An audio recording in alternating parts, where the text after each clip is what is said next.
The ship of Theseus. Are you still you over time?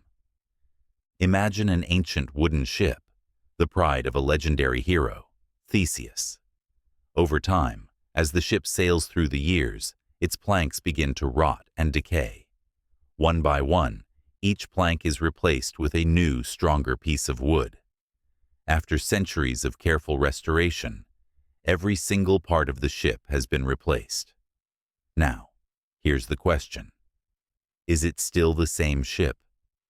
This is the ship of Theseus, a classic thought experiment that challenges our understanding of identity, continuity, and what it truly means for something to remain itself.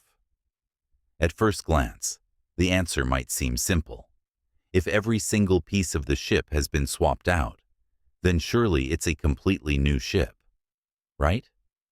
But then comes the twist. What if every original plank that was removed was collected and used to rebuild a second ship, identical to the first? Now, which one is the real ship of Theseus? The one that was gradually repaired over time, or the one built from the original parts? This paradox forces us to ask, what makes something the same over time?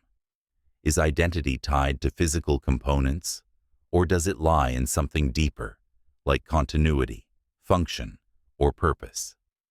We see this dilemma not just in old ships, but in ourselves. The cells in your body are constantly dying and being replaced. After 7 to 10 years, nearly every cell in your body has been regenerated. Does that mean you're a completely different person than you were a decade ago? Or is there something beyond your physical body that makes you, you? And the paradox doesn't stop there. Think about objects, institutions, even ideas. A company changes leadership, policies, employees. At what point does it stop being the same company? A song is covered, remixed, altered beyond recognition. Is it still the same song?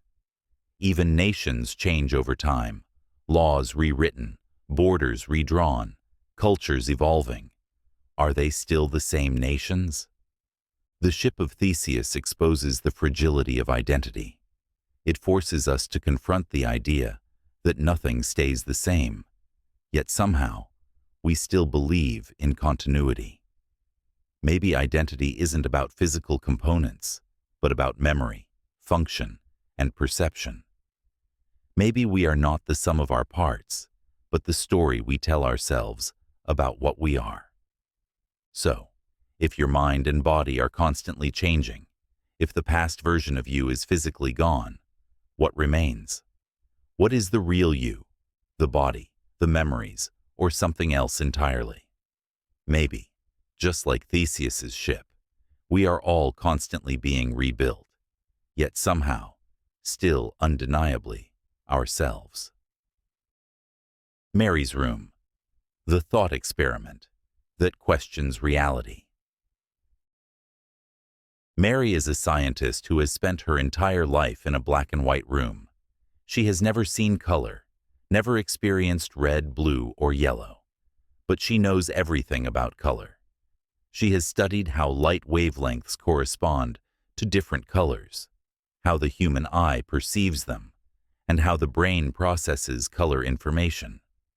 She understands every physical fact about color, down to the finest detail. But then, one day, Mary steps out of her black and white world and sees red for the first time. And something changes. No matter how much she knew, the experience of seeing red is different. It's not just knowledge, it's something she feels. The deep, rich redness of red is something she could never understand from equations, diagrams, or descriptions alone. This is Mary's Room, a thought experiment by philosopher Frank Jackson that questions the very nature of knowledge, experience, and consciousness. The paradox is simple but profound. Did Mary learn something new when she saw color? If the answer is yes, then there's something about consciousness that science cannot explain. No amount of objective data could have given Mary the qualia, the subjective experience, of what color feels like. But if the answer is no, and Mary already knew everything, then experience is just another form of knowledge, not something beyond the reach of science. This argument splits philosophers into two camps. Physicalists believe that everything, including consciousness, can be explained by physical processes. They argue that Mary didn't truly learn something new. She just gained a different way of accessing the same information. To them, qualia is just the brain reacting to new input. Dualists, on the other hand, believe that Mary's experience reveals something that can't be captured by science. They argue that subjective experience is separate from physical facts, meaning that consciousness is more than just neurons firing in the brain. But it gets even weirder. Some philosophers say the experiment is flawed. If Mary truly knew everything about color, then she would have already predicted what seeing red would feel like. If she was surprised, then she didn't actually know everything. The implications of Mary's room go far beyond philosophy.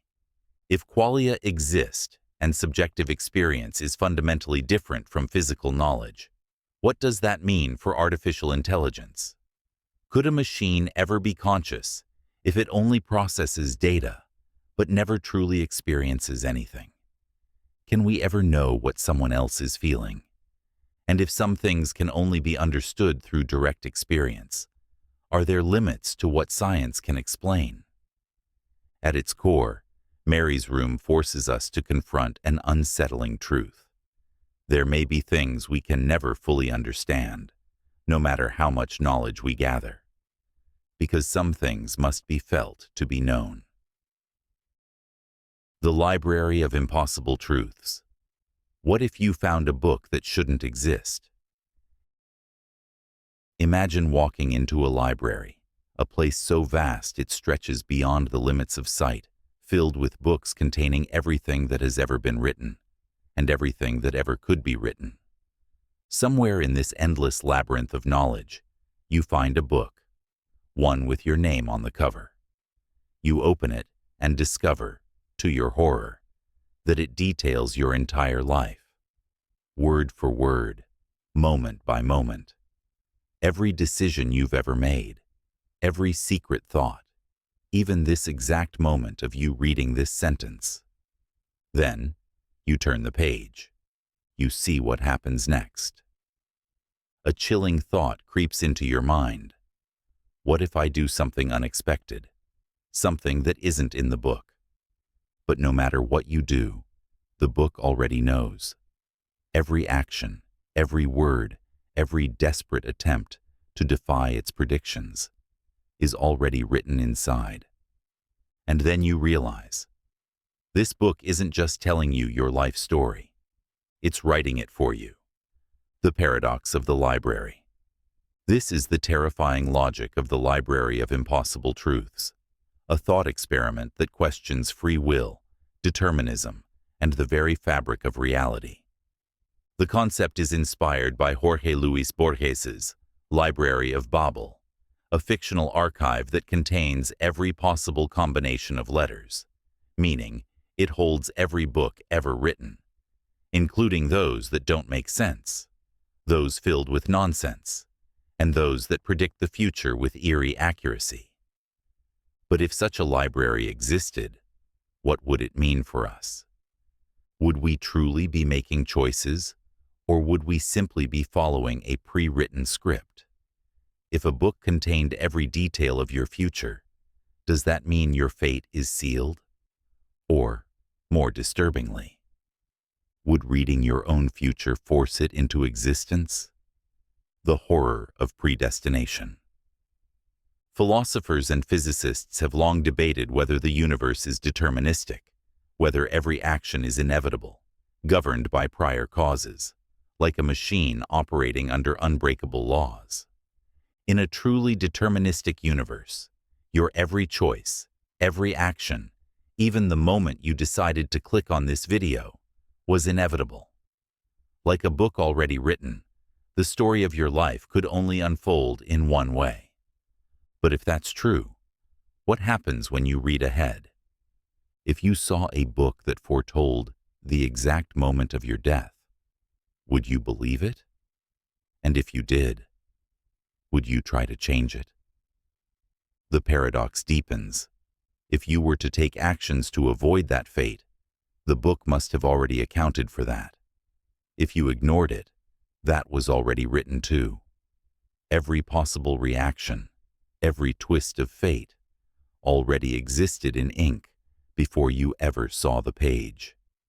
And this leads to a terrifying question. Is knowing the future the very thing that locks you into it? But could the library be real? You might dismiss this as just another mind game, but physics suggests the universe itself might operate like this very library. Quantum mechanics shows us that particles behave in probabilistic ways, seemingly free until observed, at which point their state becomes locked in. Some theories suggest time itself works the same way.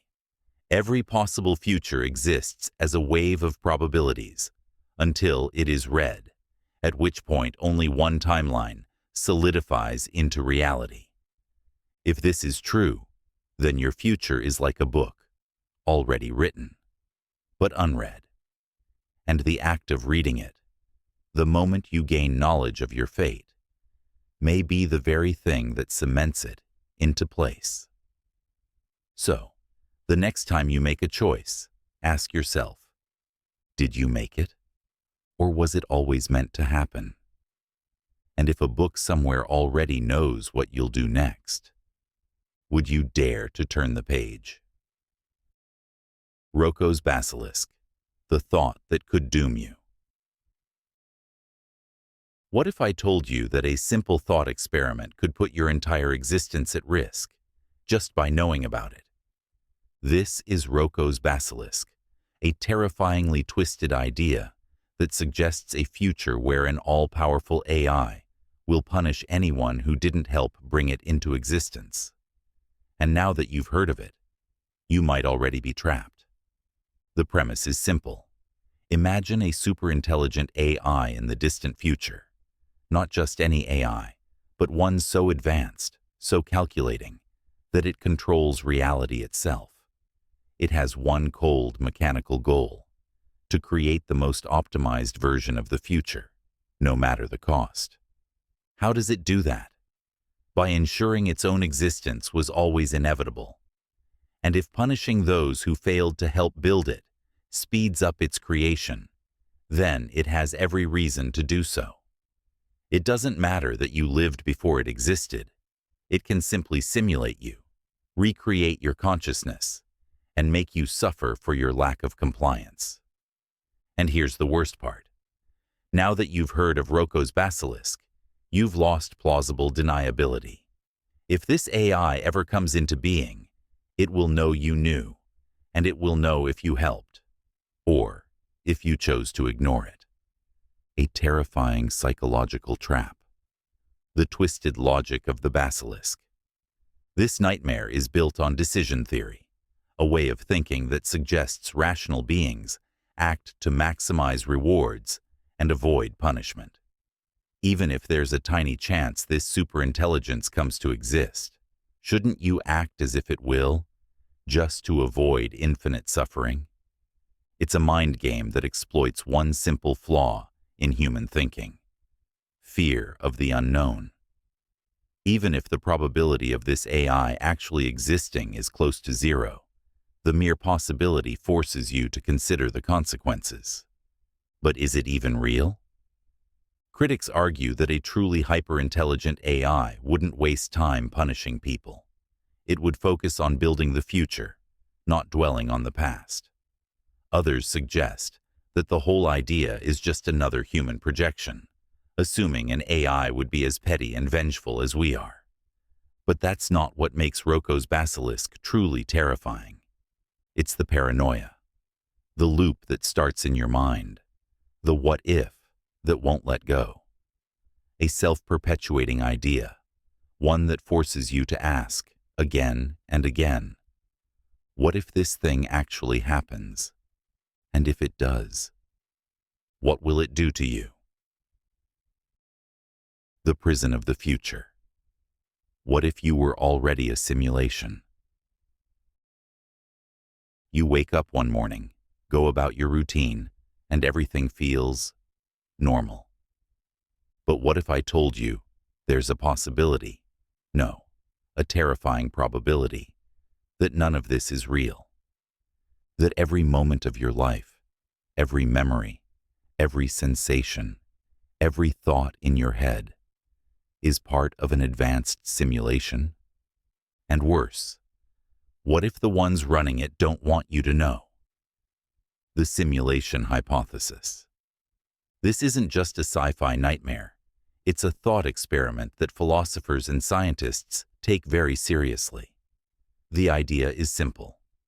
If civilizations ever reach a point where they can create ultra-realistic simulations of conscious beings, then those simulations might outnumber real conscious beings by billions or even trillions.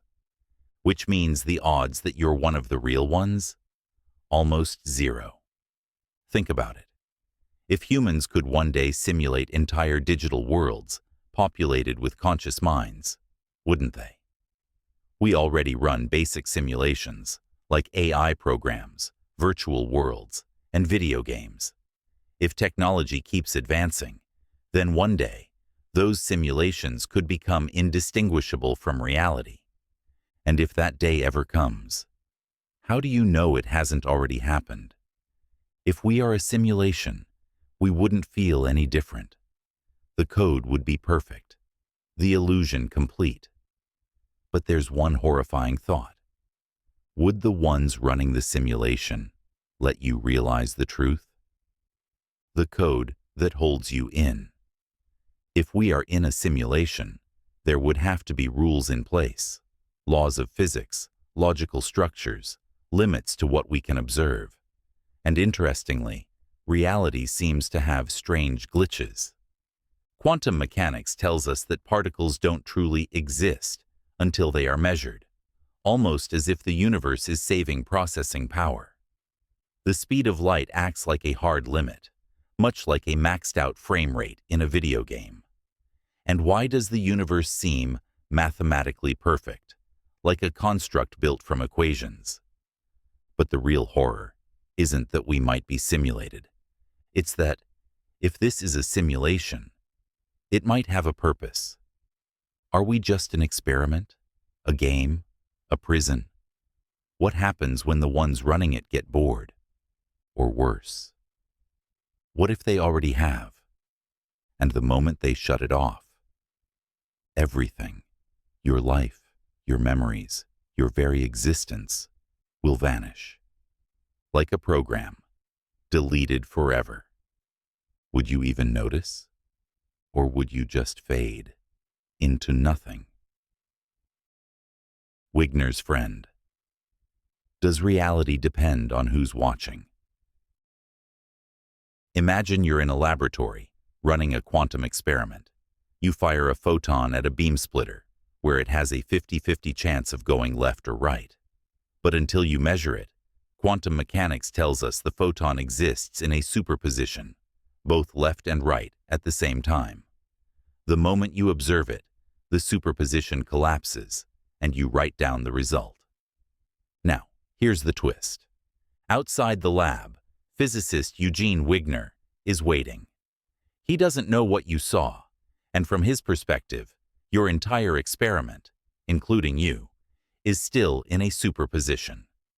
Until he opens the door and asks for your result, as far as Wigner is concerned, both you and the photon exist in multiple states at once.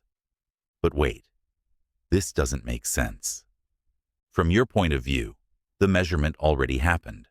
The photon went left or right, and there's no uncertainty anymore.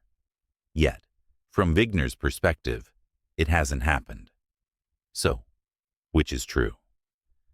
Welcome to Wigner's Friend, a thought experiment that exposes a massive crack in our understanding of reality. Can two people have different realities? Wigner's Friend suggests that there's no single objective reality. What's real for one person might not be real for another. This raises a disturbing possibility. What if reality itself is subjective? What if each observer experiences their own version of the universe, and truth is never absolute? Wigner even proposed that consciousness itself might collapse the wave function, meaning reality doesn't exist until someone observes it. But this leads to a bizarre question. Does Wigner's observation of you collapse your reality? Does reality require an endless chain of conscious observers before it becomes real? Modern experiments make things weirder. In 2019, physicists ran an experiment based on Wigner's friend and found something shocking. Two different observers can experience different, equally valid realities. This isn't just philosophical speculation anymore. It's been tested in a lab. Reality, it seems, doesn't have to be the same for everyone. So, what's really going on? There are a few ways to interpret Wigner's friend, and none of them are comfortable. Reality is subjective. Each observer lives in their own version of the universe. The many worlds interpretation. Every measurement splits the universe, meaning Wigner and his friend exist in separate realities where both outcomes happened. Quantum mechanics is incomplete. Maybe we just don't understand the full picture yet. What does this mean for you? If reality is observer-dependent, then what you call real might be nothing more than a perspective, not a fact. If Wigner's friend is right, then we may never agree on a single reality, because reality itself could be different for everyone. So the next time you look around and think you understand the world, ask yourself, is it real? Or is it just real for you? The mirror that shouldn't reflect. What if you were someone else? You stare into the mirror. The face looking back at you is familiar. Your eyes, your skin, the way your lips move when you speak. But what if one day you looked into the mirror and something was wrong? A tiny detail, so small at first you almost miss it. Maybe your reflection blinks a moment too late.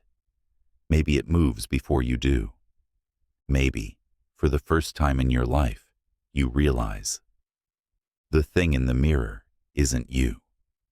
The doppelganger paradox.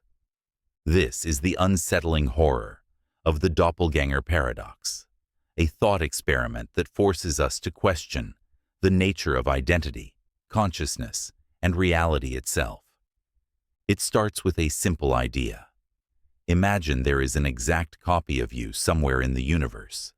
Same thoughts, same memories, same experiences. If you and your double are identical in every way, which one is you? Does your identity come from your body, your thoughts, or is you just a fragile illusion, one that could be copied, replaced, or lost in an instant? Now, take this further.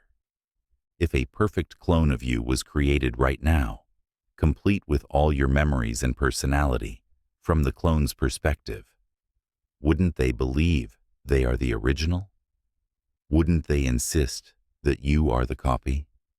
And if they are completely indistinguishable from you in every way, wouldn't they be right?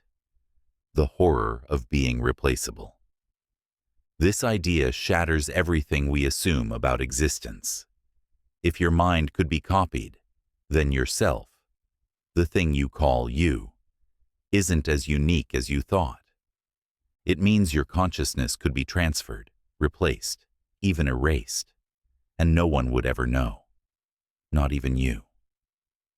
Now, imagine waking up one day, feeling slightly off, a sense that something is different, but you can't explain why.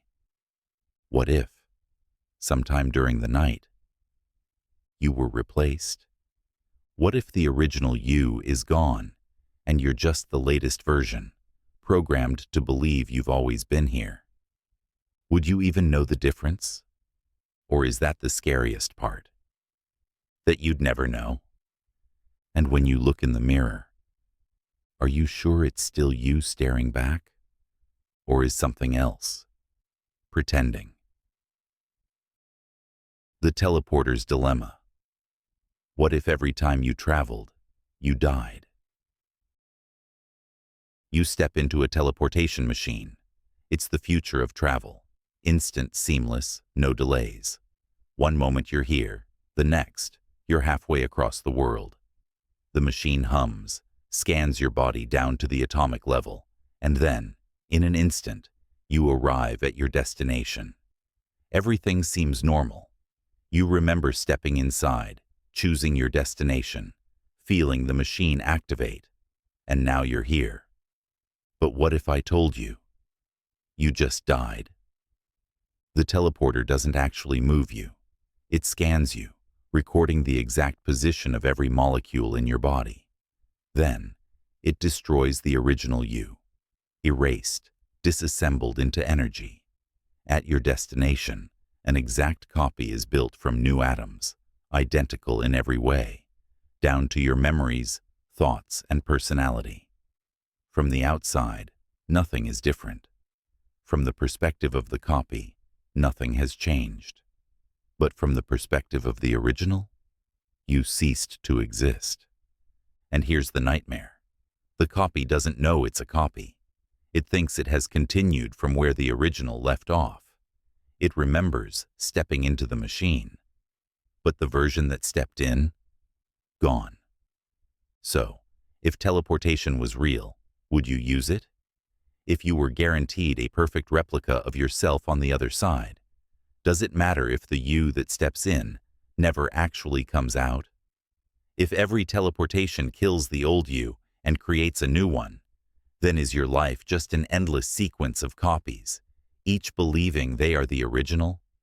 And if you've already stepped into one before, are you sure the person reading this right now is still you?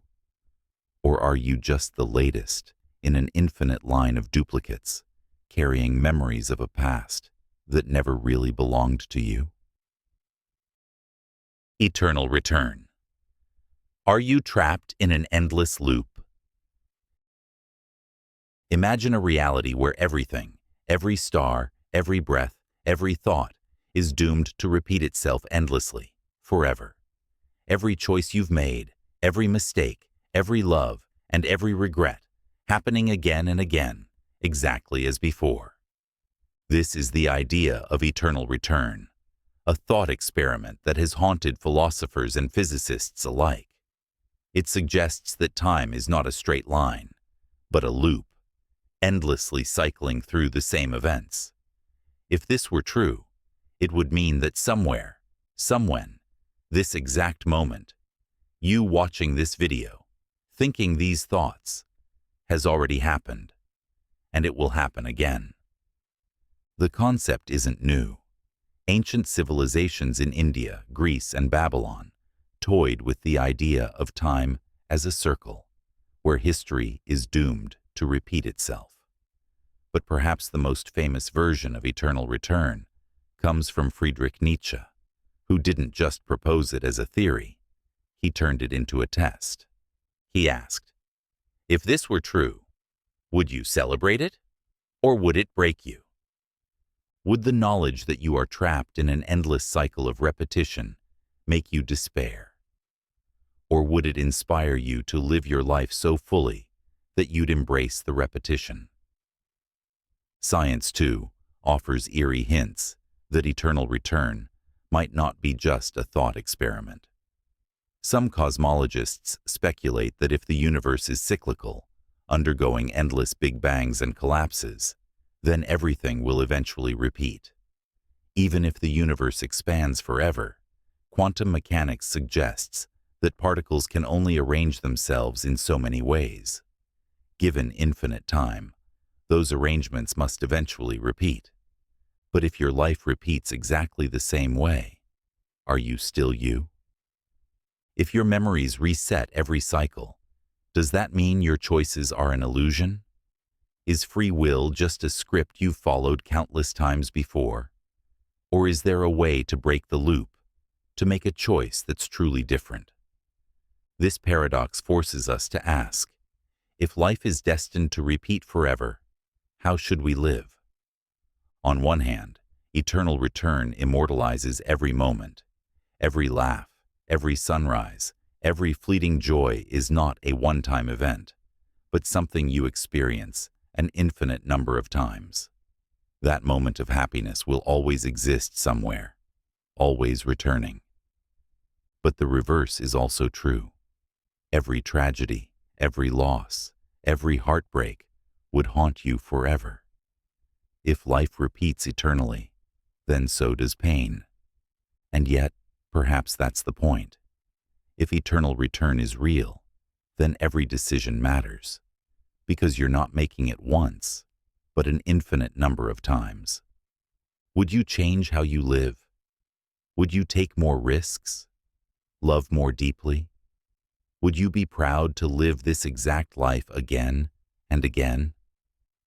Or are you already trapped in the loop, unknowingly playing out the same story, forever? The man who never slept. What if you could skip time? Imagine lying in bed, closing your eyes for just a second, and then instantly waking up. No drifting into sleep, no tossing and turning, no dreams, just a single blink before morning arrives. One moment it's 11:59 p.m., the next it's 7 a.m. You wake up feeling perfectly refreshed, as if you had a full night's rest, but with no sense of time passing. At first, you think it's amazing. You never have to deal with sleepless nights, nightmares, or groggy mornings. You never feel exhausted. From your perspective, you never actually sleep at all. Time moves seamlessly, and you live an uninterrupted life, skipping over the hours of darkness, like a needle jumping over a section of a record. For everyone else, the night is a world of its own, a time for dreaming, wandering thoughts, half-forgotten fears, and deep rest. But for you, it's nothing. A void. A part of your life you never get to experience. Days turn into weeks, weeks into months. At first, it's just a curiosity, a strange quirk. But then you begin to notice something unsettling. You are losing 1/3 of your life. Most people get to experience their nights. Even if they aren't awake, they feel sleep. They dream. Their subconscious churns through memories, processing emotions, leaving behind a faint residue of something lived. But for you, it's as if those hours don't exist at all. You close your eyes, and the world jumps forward. You're no different from a character in a movie who skips scenes when the director cuts to morning. At first, you don't mind. It's just sleep after all. It's not like you're missing anything important. But then something strange happens. One night, you lie down as usual. You close your eyes. But when you open them, something is wrong. The world outside your window looks slightly different. The air feels strange, heavier. Your room is unchanged, but something in your mind tells you that this isn't quite where you went to sleep. You check your phone. The date hasn't changed. It's still the next morning. But for the first time, a horrifying thought enters your mind. What if this isn't the same reality you fell asleep in? What if every night, when you skip ahead, you aren't just skipping time, but shifting into a slightly different version of the world? And if that's true, what does that mean about who you are? You start to wonder, what is consciousness really? If your mind skips 8 hours every day, does that mean you're truly the same person you were before? If the version of you that existed last night ceased to experience time, then did they die? And if they did, are you just another copy? And then another thought creeps in. What if death works exactly like this? What if, when you die, it feels just like sleep? A single blink before waking up somewhere new, in another body, in another time, with no memory of what came before. What if this life you are living right now is just the latest in an endless sequence of skipped realities, where you simply opened your eyes and believed that this was always the way things were? And if that's true, then the moment you close your eyes for the last time in this life, will you wake up as someone else, somewhere new, with no idea that you had ever lived before? Would you ever even know? Anthropic shadow, the disaster that erased itself. We live in a universe filled with cosmic dangers, supervolcanoes, asteroids, black holes, gamma-ray bursts, and even self-inflicted threats like nuclear war or rogue AI. And yet, we're still here. Is that luck? Or is there something deeper going on? This is the anthropic shadow, a strange and unsettling thought experiment that suggests we only perceive a world in which humanity has survived. Not because we're safe, but because we couldn't exist to observe the worlds where we didn't make it. The shadow of catastrophe. Imagine history as a long road filled with invisible landmines, each one representing an extinction-level event. Some are small, disasters that damage civilization, but allow us to rebuild. Others are complete game-enders, catastrophes so severe that no human would be left alive to record them. Now here's the key idea. We can only remember the events where we survived. If an asteroid wiped out humanity millions of years ago, there would be no one left to know about it. If an AI apocalypse happened in another timeline, we wouldn't be here to discuss it. Our history is biased. We exist in the timeline where we made it through. How it warps our perception.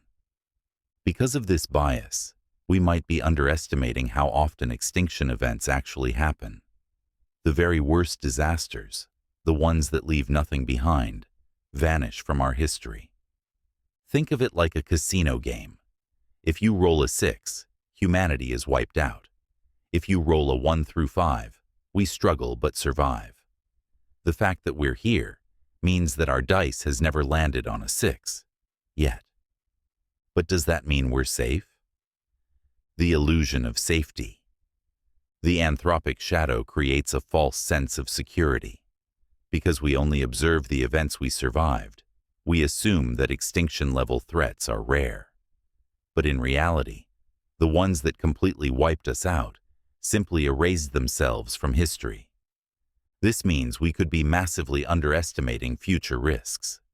Maybe past civilizations reached our level of technology and accidentally triggered their own destruction. Maybe Earth has already been hit by near-extinction disasters multiple times. Maybe advanced species tend to destroy themselves before they ever become interstellar. If this is true, our survival so far doesn't guarantee we'll survive in the future.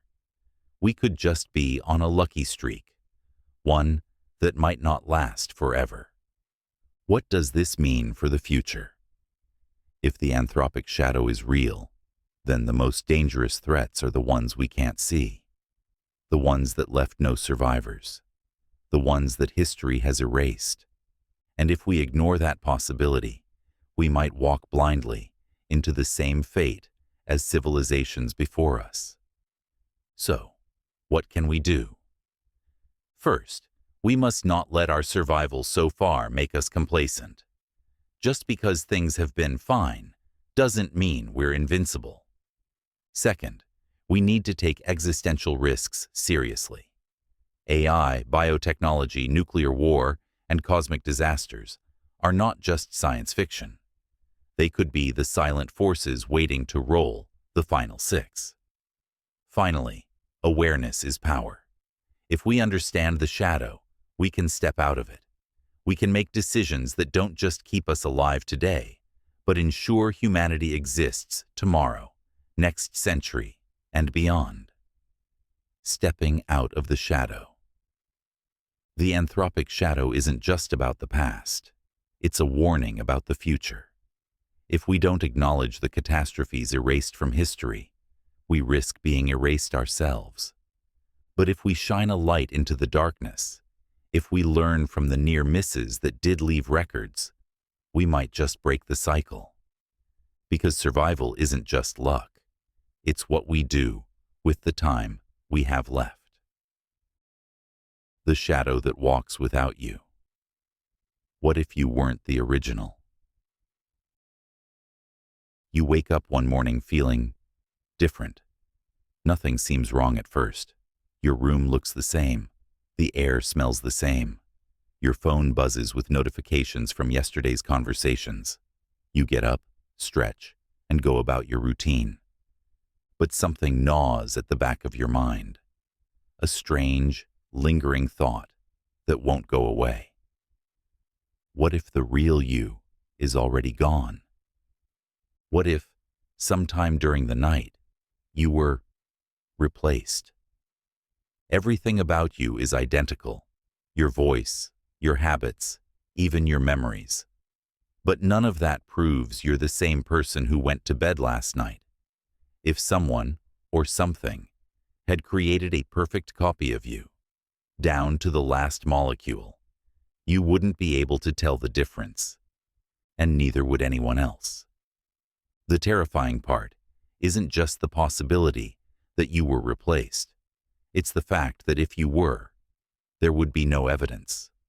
The real you could have vanished without a trace, and no one, not even you, would ever know. At first, you try to shake the thought. It's ridiculous, right? But then you start to think about the nature of consciousness itself. What exactly makes you you? Is it your body, your mind, your memories? If your brain could be copied perfectly, down to the last neuron, then your memories would be copied too. You'd remember the same childhood, the same experiences, the same fears and loves. From your perspective, it would feel like nothing had changed. But from an outsider's view, the original you might already be gone. And if that's true, what does it say about identity? If every cell in your body regenerates over time, if your thoughts evolve, if your memories are just electrical signals firing in your brain, then aren't you always changing? The person you were 10 years ago doesn't exist anymore. Maybe the person you were yesterday doesn't either. So then, here's the real question. If you were replaced last night, but you feel like the same person, does it even matter? And if someone, somewhere, is replacing people without them realizing, what if this has happened before? And what if it happens again? Burke's teleportation. Paradox. Are you still you? Imagine stepping into a teleportation machine, a marvel of future technology. In a bright flash, your body is disassembled at the atomic level, converted into data, and transmitted across space. On the other side, whether it's across the world or across the galaxy, a perfect copy of you is reassembled, identical down to the last molecule. You step out, stretch, and continue your day as if nothing happened. But here's the unsettling question. Is that really you? This is Burke's teleportation paradox, a thought experiment that forces us to confront some of the deepest mysteries of identity, consciousness, and selfhood. If the teleportation machine destroys the original body, then the version that steps out on the other side isn't a continuation of the same physical being. It's a perfect replica. But from the new person's perspective, nothing has changed. They remember everything, feel the same emotions, and believe they are the same individual. So, what happened to the original you? The problem of continuity. Normally, your body undergoes gradual changes. Cells die and regenerate, memories shift, and you age. Yet, through all these changes, you still feel like you. But teleportation breaks this chain of continuity in a single, abrupt moment. The original version is annihilated, and a new one is created.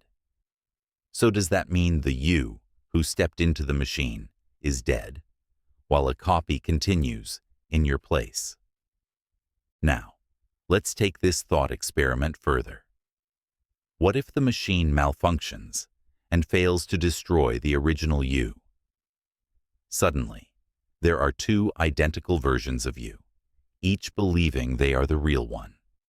They have the same memories, the same personality, and the same identity, but they are now separate individuals. Which one is truly you? Or was there never just one you to begin with?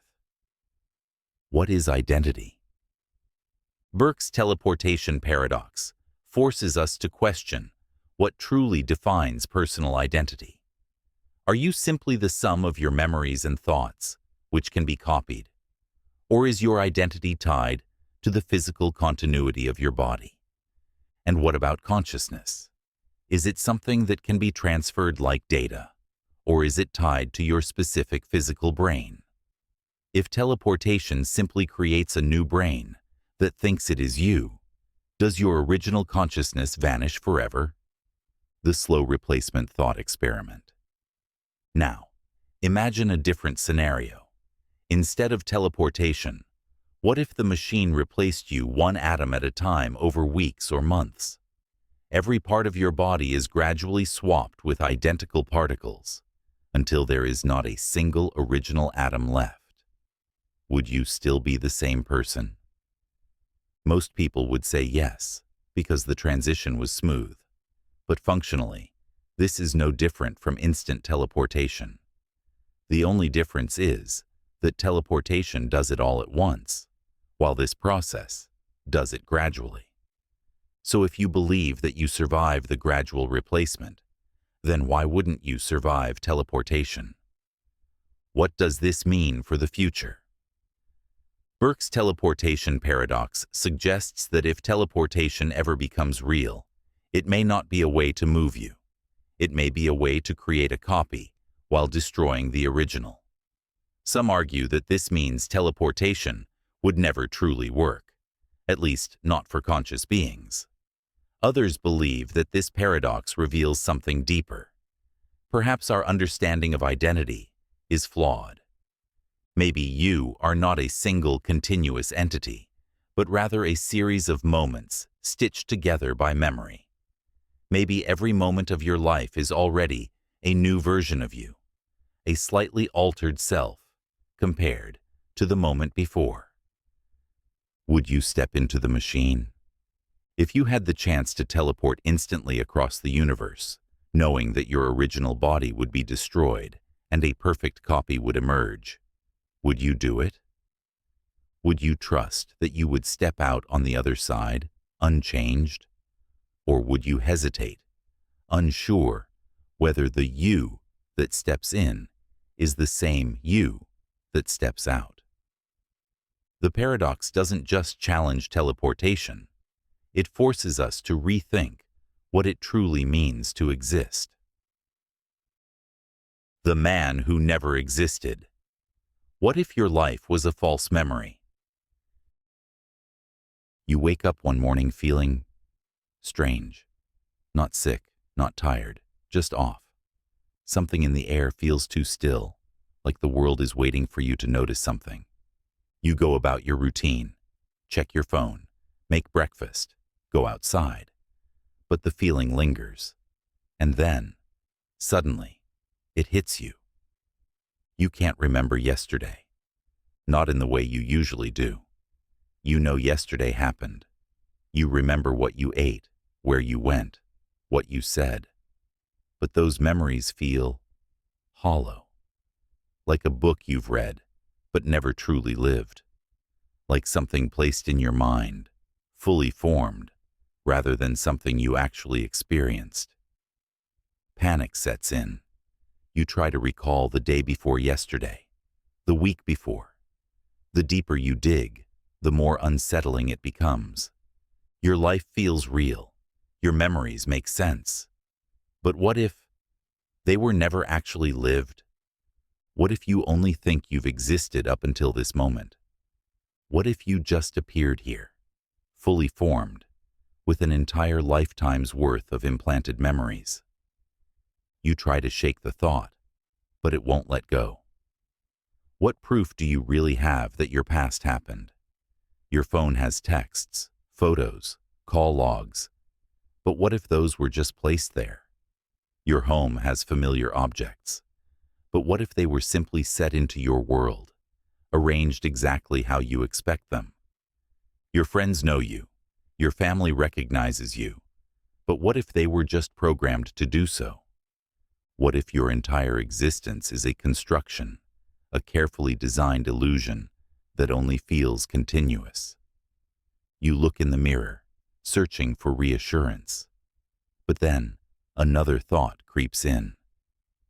If you never truly existed before this moment, then who, or what, created you? Quantum immortality, the thought experiment that breaks reality. Quantum immortality suggests that reality may not just unfold, it may ensure your survival, guiding your consciousness through the infinite branches of existence. This mind-shattering thought experiment forces us to reconsider death, consciousness, and the very nature of reality itself. In quantum mechanics, particles don't exist in just one state until they are observed. Instead, they exist in a superposition, all possible outcomes happening simultaneously until measured. Schrödinger's cat is the classic example. Inside a sealed box, the cat is both alive and dead until the box is opened and its fate is revealed. But what if the cat is you? According to the many worlds interpretation, the universe doesn't pick just one outcome. Every time a quantum event occurs, it splits into multiple realities, each one containing a different version of you. In one reality, you survive a deadly accident. In another, you don't. But here's the twist. Your consciousness can only persist in the realities where you survive. If this theory holds, then every time you're in a life or death situation, the only version of reality you will ever experience is the one where you live. To an outsider, you may die in countless parallel universes. But from your perspective, you will always find yourself in the version of reality where you keep going, no matter how improbable. This doesn't mean you're immortal in the conventional sense. You will still age. You will still deteriorate. But whenever there's a non-zero chance of survival, even the most microscopic one, you will experience the outcome where you beat the odds. Not exactly. Quantum immortality doesn't protect you from inevitabilities like aging or long-term disease. Eventually, there comes a point where there are no more versions of you left to survive. The multiverse simply runs out of pathways where you continue existing. Does this prove quantum immortality is real? Nobody knows. The many worlds interpretation remains just a theory, one that physicists still fiercely debate. If it's correct, your consciousness may be endlessly leaping from one surviving version of you to another, riding the infinite waves of possibility. If it's wrong, then death might be exactly what we think it is. But if this theory is true, you will never experience it. The infinite room. What if you were trapped forever? You wake up in a room. It's plain. White walls, a floor, a ceiling, no doors, no windows, just an empty space bathed in soft, uniform light that has no visible source. At first, you think it's a dream. You stand up, press your hand against the cold, smooth wall. It's real. Too real. You call out, but your voice sounds wrong, hollow, swallowed by the emptiness. You listen for an echo, but none comes. The silence is suffocating. You walk the perimeter, running your fingers along the walls, searching for any seam, any crack, anything that suggests an exit. Nothing. Just the same seamless, endless whiteness. Minutes pass, maybe hours, maybe days. Then, a realization grips you. You're not hungry. You're not thirsty. You're not tired. There is no fatigue, no aching limbs, no dryness in your mouth. Your body feels perfectly still, as if it has been frozen in time. How long have you been here? Your mind scrambles for an answer. You try to recall the moment before waking up in this place. Your name, your home, your life, the people you love. But your memories feel thin, like pages of a book soaked in water, the ink running, the words dissolving. You try harder. You must remember. But the more you reach for the past, the further it slips away. And then, a terrifying thought emerges. What if you have always been here? What if those memories aren't real at all? Just echoes, implanted fragments meant to taunt you? What if there is no before, no outside world? What if this is all there is? You start counting. Seconds, minutes, anything to mark the passage of time. But time doesn't seem to exist here. The light never changes. Your body never weakens. You never feel tired or restless. No sleep, no hunger, no thirst. You are trapped in a perfect, unchanging moment. And then, another realization grips you. If there was a way out, would you even recognize it? Would you even remember that you wanted to leave? Maybe you've already been here for centuries, sitting in this room, mind unraveling, forgetting each revelation moments after it arrives. Maybe this is the fate you have always known. Maybe the real horror isn't that you're trapped. It's that you might forget that you ever wanted to escape. Swamp Man. Are you more than just your memories? Imagine you're walking through a swamp during a thunderstorm. A lightning bolt strikes you, vaporizing you instantly. But at that exact moment, by sheer chance, another lightning bolt rearranges the atoms in the swamp water, forming a perfect replica of you, down to your memories, habits, and personality. This being, Swamp Man, wakes up, stretches, and continues walking out of the swamp. It remembers your favorite foods, your childhood dreams, and even the people you love. It truly believes it is you. But is it? This is the Swamp Man thought experiment, introduced by philosopher Donald Davidson in 1987. It's one of the strangest and most unsettling questions about identity, consciousness, and meaning. If a perfect copy of you suddenly existed, is it truly you, or just something wearing your life like a mask? Let's break it down.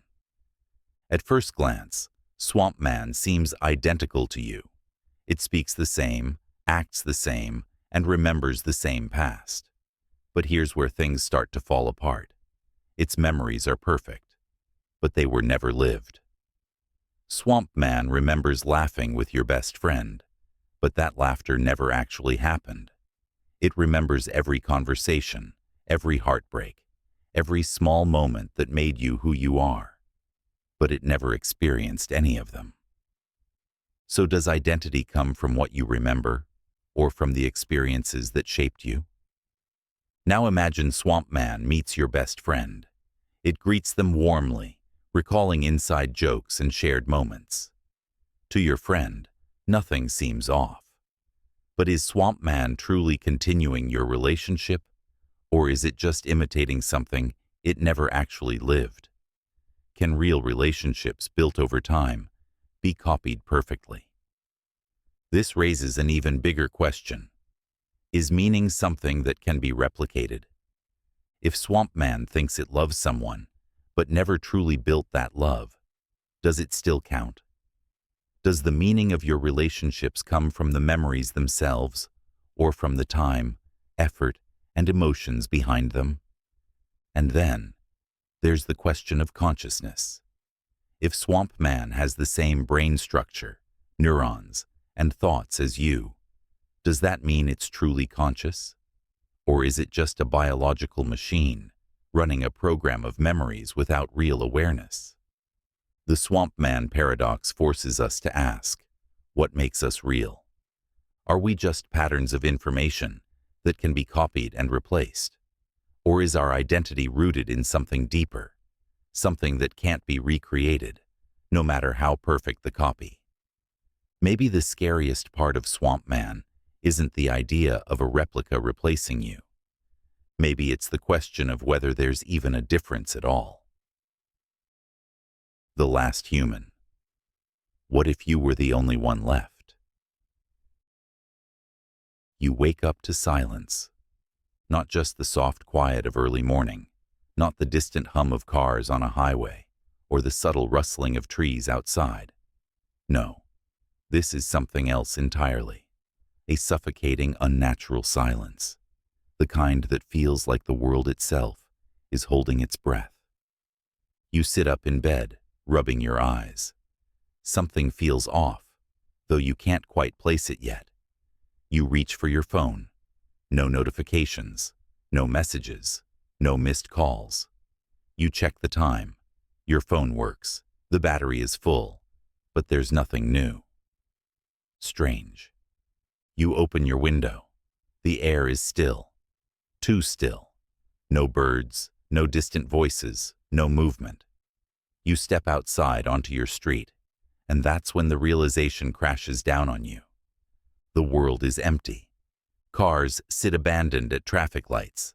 A bicycle lies on its side, its wheels still spinning as if its rider had vanished mid-motion. A coffee shop down the street has fresh cups of coffee still steaming on the tables, as if the customers had simply stepped away.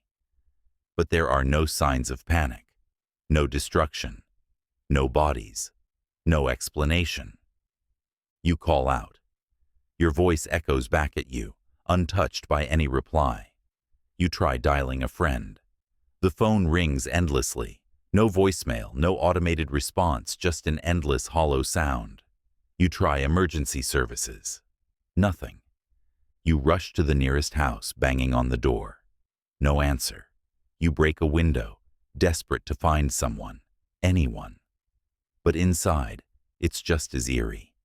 A dinner table set for a meal that was never eaten. A television frozen on a paused screen. An open book, its pages fluttering slightly in a wind that doesn't exist. The world hasn't ended. It hasn't burned or crumbled. It has simply paused. You race through the city. You check hospitals, police stations, airports. There's no wreckage, no catastrophe, no signs of an event. Just an entire world, frozen in place, waiting for something. At first, panic grips you. But then a darker thought creeps in. What if you're not the last survivor? What if you're simply the last human? What if this world wasn't abandoned? What if it was built? The memories of your past, your friends, your family. How do you know they were real? What if they were just part of the setting, elements placed to make your existence feel natural? And if that's true, if this world was always meant to have only you, then someone, somewhere, is watching. And the real question isn't where everyone went. It's why they left you behind. Information. Hazard. When knowledge becomes dangerous. For centuries, curiosity has driven humanity forward, unraveling mysteries from the vastness of space to the intricacies of the atom. Knowledge is power, the key to solving problems, advancing civilization, and shaping the future. But what if some knowledge is too dangerous to possess? This is the unsettling reality of information hazards. Pieces of knowledge that pose a risk simply by being known. Unlike a physical danger, like an earthquake or a wildfire, An information hazard derives its power from the way it interacts with human minds, technology, and society. And the most disturbing part? Some of this knowledge could threaten the entire world. The danger of pure knowledge. Imagine you suddenly gain access to the exact blueprint of a nuclear bomb, or the formula for a deadly virus.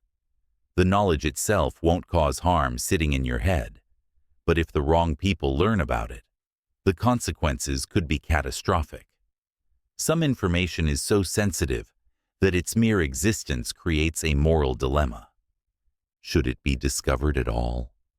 Should it be suppressed? Who gets to decide who knows? Now, think even bigger. What if someone figured out how to turn off the internet permanently, or shut down global infrastructure? Some discoveries could collapse civilization simply by being revealed. The viral nature of dangerous knowledge. Unlike a physical threat, information spreads like a virus. The moment it's shared, it's almost impossible to contain. One leak, one whisper, one post online, and suddenly billions of people have access to something that should have never been known. The internet has accelerated this risk, creating a world where information escapes faster than it can be controlled. In the past, only governments or elite scholars had access to classified discoveries. Today, a single hacker, researcher, or rogue AI could expose knowledge that should have remained hidden. The decision hazard. The knowledge that changes you. Some information hazards aren't dangerous because of what they allow people to do, but because of how they change people's behavior. This is called a decision hazard. Knowledge that alters choices in ways that might lead to disaster. For example, imagine learning that a global catastrophe is inevitable within 10 years. This knowledge might cause mass panic, economic collapse, or even violence. Governments and individuals might act irrationally, accelerating their own doom. Rocco's basilisk is another disturbing example. This thought experiment suggests that a future superintelligent AI might punish anyone who didn't help create it. The moment you learn about it, you become trapped in a mental dilemma. Should you work toward its creation just to avoid punishment, even if it's unlikely to ever exist? Some ideas infect the mind like a virus, forcing you to act irrationally, altering reality in ways you never intended. The existential risk of knowledge. Some information hazards pose a threat to human existence itself. Imagine if someone discovered how to create a self-replicating weapon, a technology that once unleashed could never be stopped. If the knowledge to destroy the world exists, someone, somewhere, might eventually use it. One of the scariest aspects of information hazards is that they can't be undone. Once a dangerous truth is out, there's no way to erase it. This creates a paradox. Should we suppress knowledge to protect ourselves? Or is controlling knowledge itself a greater danger? History has shown that suppressing knowledge rarely works. The more forbidden something is, the more people want to uncover it. The challenge isn't just stopping bad ideas. It's figuring out how to handle dangerous knowledge responsibly. The fine line between curiosity and caution. So, how do we deal with information hazards? Can we control what we learn and share? Is ignorance sometimes safer than knowledge? Perhaps the real lesson is this: not all knowledge should be pursued without caution. Humanity has always pushed forward, seeking to know more, but some truths come with consequences we may not be ready for. The greatest safeguard might not be censorship or control, but wisdom, the ability to recognize when a discovery might be too dangerous to handle. Because in the end, knowledge is not inherently good or bad. It's how we use it that determines its fate. The man who kept skipping. What if your life only existed in moments? You blink, and suddenly, you're somewhere else. You don't remember getting here, but everything feels familiar. You're sitting in a coffee shop, your hands wrapped around a warm mug, the faint hum of conversations filling the air. Then, another blink. Now, you're walking down a street. The sun is lower in the sky. You don't remember leaving the coffee shop, but here you are. The cup is gone. Your hands are empty. Your feet are already in motion. You stop. Your heart pounds. Something is wrong. You blink again. And suddenly, it's nighttime. You're home now, standing in front of a mirror. The reflection staring back at you is you. Same face, same body. But something about it feels unfamiliar. You inspect your hands, searching for clues. Did you fall? Get hurt? Number you just skipped ahead. Panic sets in. You grab your phone, checking the time. The last thing you remember, it was morning. Now, it's past midnight. You scroll through your texts. Conversations have happened. Conversations you don't remember having. There are replies from people you don't recall messaging. Plans made that you have no memory of. You blink. And now, you're somewhere new. You're at work. It's daytime again. You're mid-conversation with a coworker. You're nodding, as if you understand, as if you've been here all along. But you weren't. Not really. You skipped. And then another terrifying thought emerges. How long has this been happening? Has it always been this way? Have you only ever existed in brief, isolated moments, believing you've lived a full life while entire hours, days, years disappear between each blink? You try to fight it. You resist blinking. You force your eyes open, struggling against the inevitable. But exhaustion creeps in. Your eyelids grow heavy. And then, darkness. You wake up, but now you're older. There are new wrinkles on your hands. Your hair is different. Your voice feels unfamiliar in your own throat. Years have passed. And worst of all, you don't remember any of them. If your life is only made up of the moments you're aware of, then where do you go when you're not here? Are you living in those missing years? Or are you only alive for the seconds in between? And when the next blink comes, will you even remember reading this? Neural lace hypothesis, the end of human limitations. The human brain is an astonishing machine, a dense network of neurons firing in synchronized chaos to create thoughts, dreams, emotions, and everything that makes you, you. But as incredible as it is, the brain has limits. Limits on memory, learning speed, and even how we interact with the world. What if those limits weren't permanent? What if you could think faster, remember perfectly, or control devices with a simple thought? Welcome to the neural lace hypothesis, a concept that blurs the line between biology and technology, merging human minds with artificial intelligence. It's a vision of the future where the brain and machines become one, unlocking potential beyond imagination.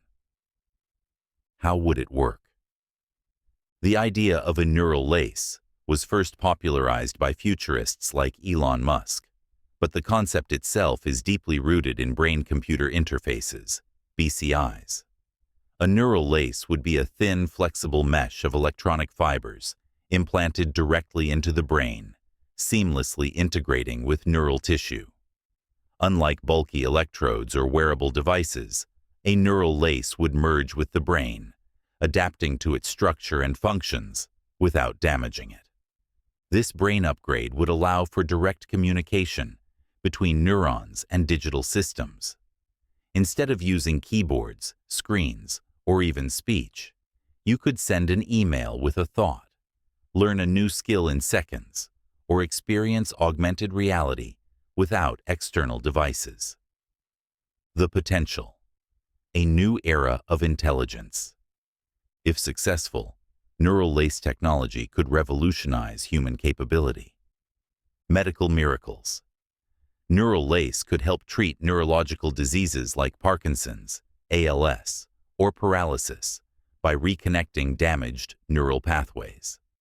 A person with a spinal cord injury might walk again simply because their brain can re-establish lost connections. Enhanced learning. Imagine downloading knowledge like in The Matrix. Instead of years of study, you could upload entire fields of expertise instantly. Language barriers could vanish, making global communication seamless. AI symbiosis. As AI advances, humans may struggle to keep up. Neural lace could help bridge the gap, allowing human cognition to evolve alongside artificial intelligence rather than be left behind. Direct mind communication. Forget texting or calling. Neural lace could allow people to send thoughts directly to one another, leading to entirely new forms of interaction. The risks. A digital prison for the mind. But with great power comes terrifying risks. Loss of privacy. If your brain is connected to a network, could your thoughts be hacked? Could corporations, governments, or malicious actors extract or manipulate your memories? Economic divide. If neural lace becomes the next step in human evolution, who gets access? Would society split into two classes, those enhanced by technology and those left behind? What happens to you? If your mind becomes a hybrid of organic and digital consciousness, do you remain human? Or do you become something else entirely? Some argue that once neural lace reaches full potential, humans will no longer be the dominant intelligence. We might be something more, or we might just be obsolete. The path to a post-human future. Right now, neural lace is still in development, but research is advancing quickly. Scientists are already experimenting with flexible brain implants, non-invasive BCIs, and AI-assisted neural interfaces. The technology may be crude today, but within decades, it could reshape what it means to be human. The real question isn't if we can do it, but whether we should. Would you embrace neural lace, becoming a hyper-intelligent being beyond human limits? Or would you reject it, preserving the fragile mystery of human consciousness? The choice may not be ours for long. The future is coming, whether we're ready for it or not. The rewritten past. What if some of your memories weren't yours? You remember your childhood home, the color of the walls, the way the floors creaked under your weight, the familiar smell of dinner cooking in the kitchen. You can see yourself there, running through the halls, laughing, living those moments as clearly as if they happened yesterday. But then, something shifts. You recall a birthday party, candles on a cake, the sound of laughter, the feel of wrapping paper in your hands. But the details seem off.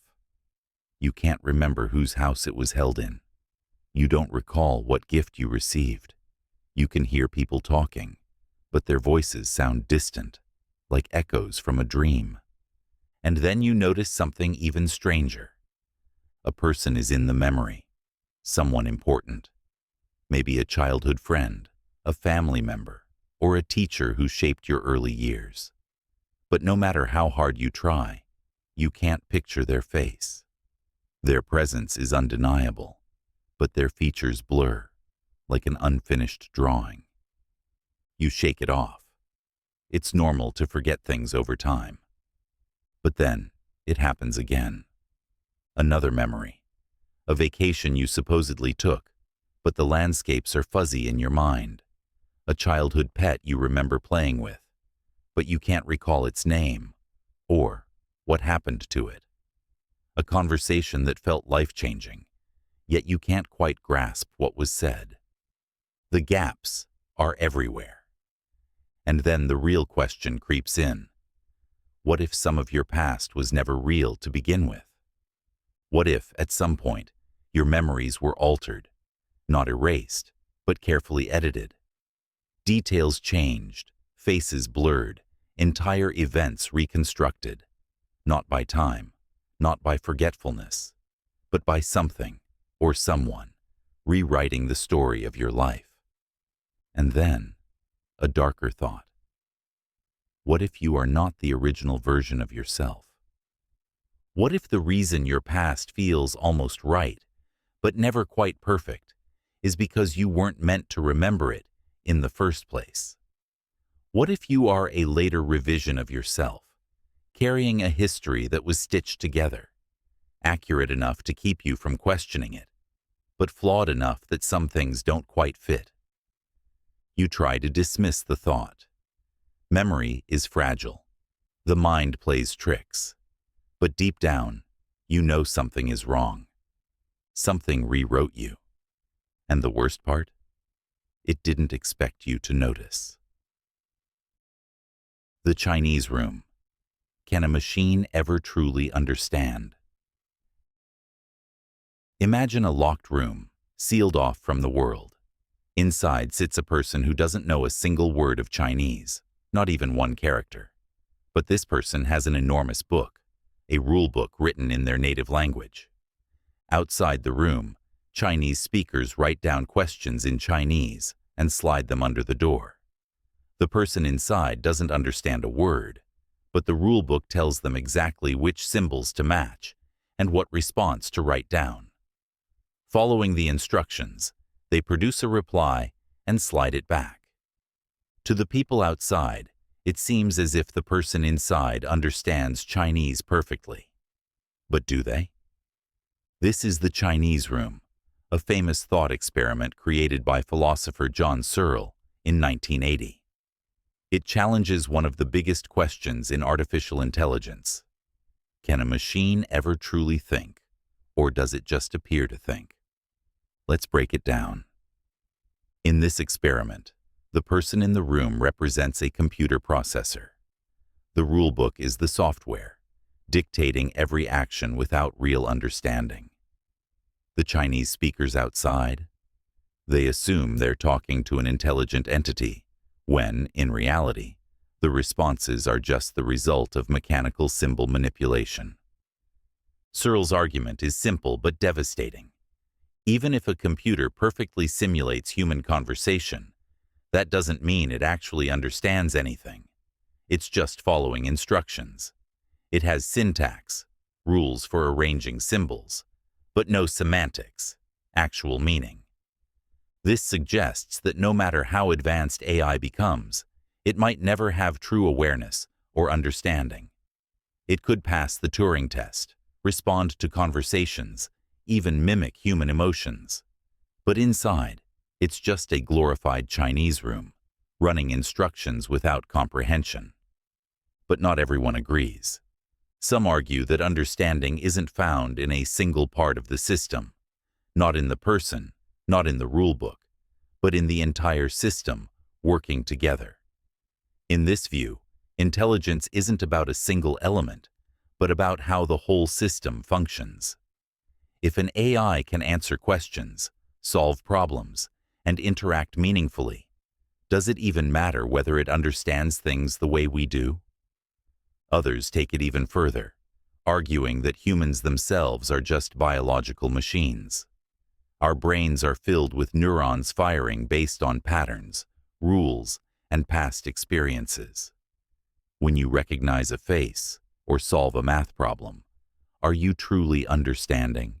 Or are you just processing symbols in an incredibly complex way? And here's where it gets unsettling. If a machine acts intelligent, but lacks real awareness, how do we know that's not our own condition too? How do we prove that we're not just highly advanced biological Chinese rooms, responding to inputs without deeper understanding? The Chinese room forces us to question everything we assume about AI, consciousness, and intelligence. If an AI one day writes poetry, debates philosophy, and claims to feel emotions, will we believe it? Or will we dismiss it as just another room full of rules? And if AI can't truly understand, then what exactly makes us different? The whispering room. What if you heard voices? No one else could, but they were always right. It starts with a whisper, a faint murmur in the stillness of your empty room. You pause, listening, but the sound vanishes the moment you focus on it. Maybe it was your mind playing tricks. Maybe it was the wind slipping through the cracks of your window. But then, it happens again. This time, you catch words. A soft voice, barely above a breath. It doesn't sound like your own thoughts. It feels foreign, something other. You strain to listen, and the voice speaks clearly now. Just 3 words. Don't take the bus. You freeze. The whisper is gone, as if it was never there. You tell yourself it's nonsense. But something gnaws at you, a gut feeling that you can't shake. Maybe you'll just walk today, just in case. An hour later, you check the news. The bus you should have taken was in a terrible accident. You sit in silence. Your mind races. It had to be a coincidence, right?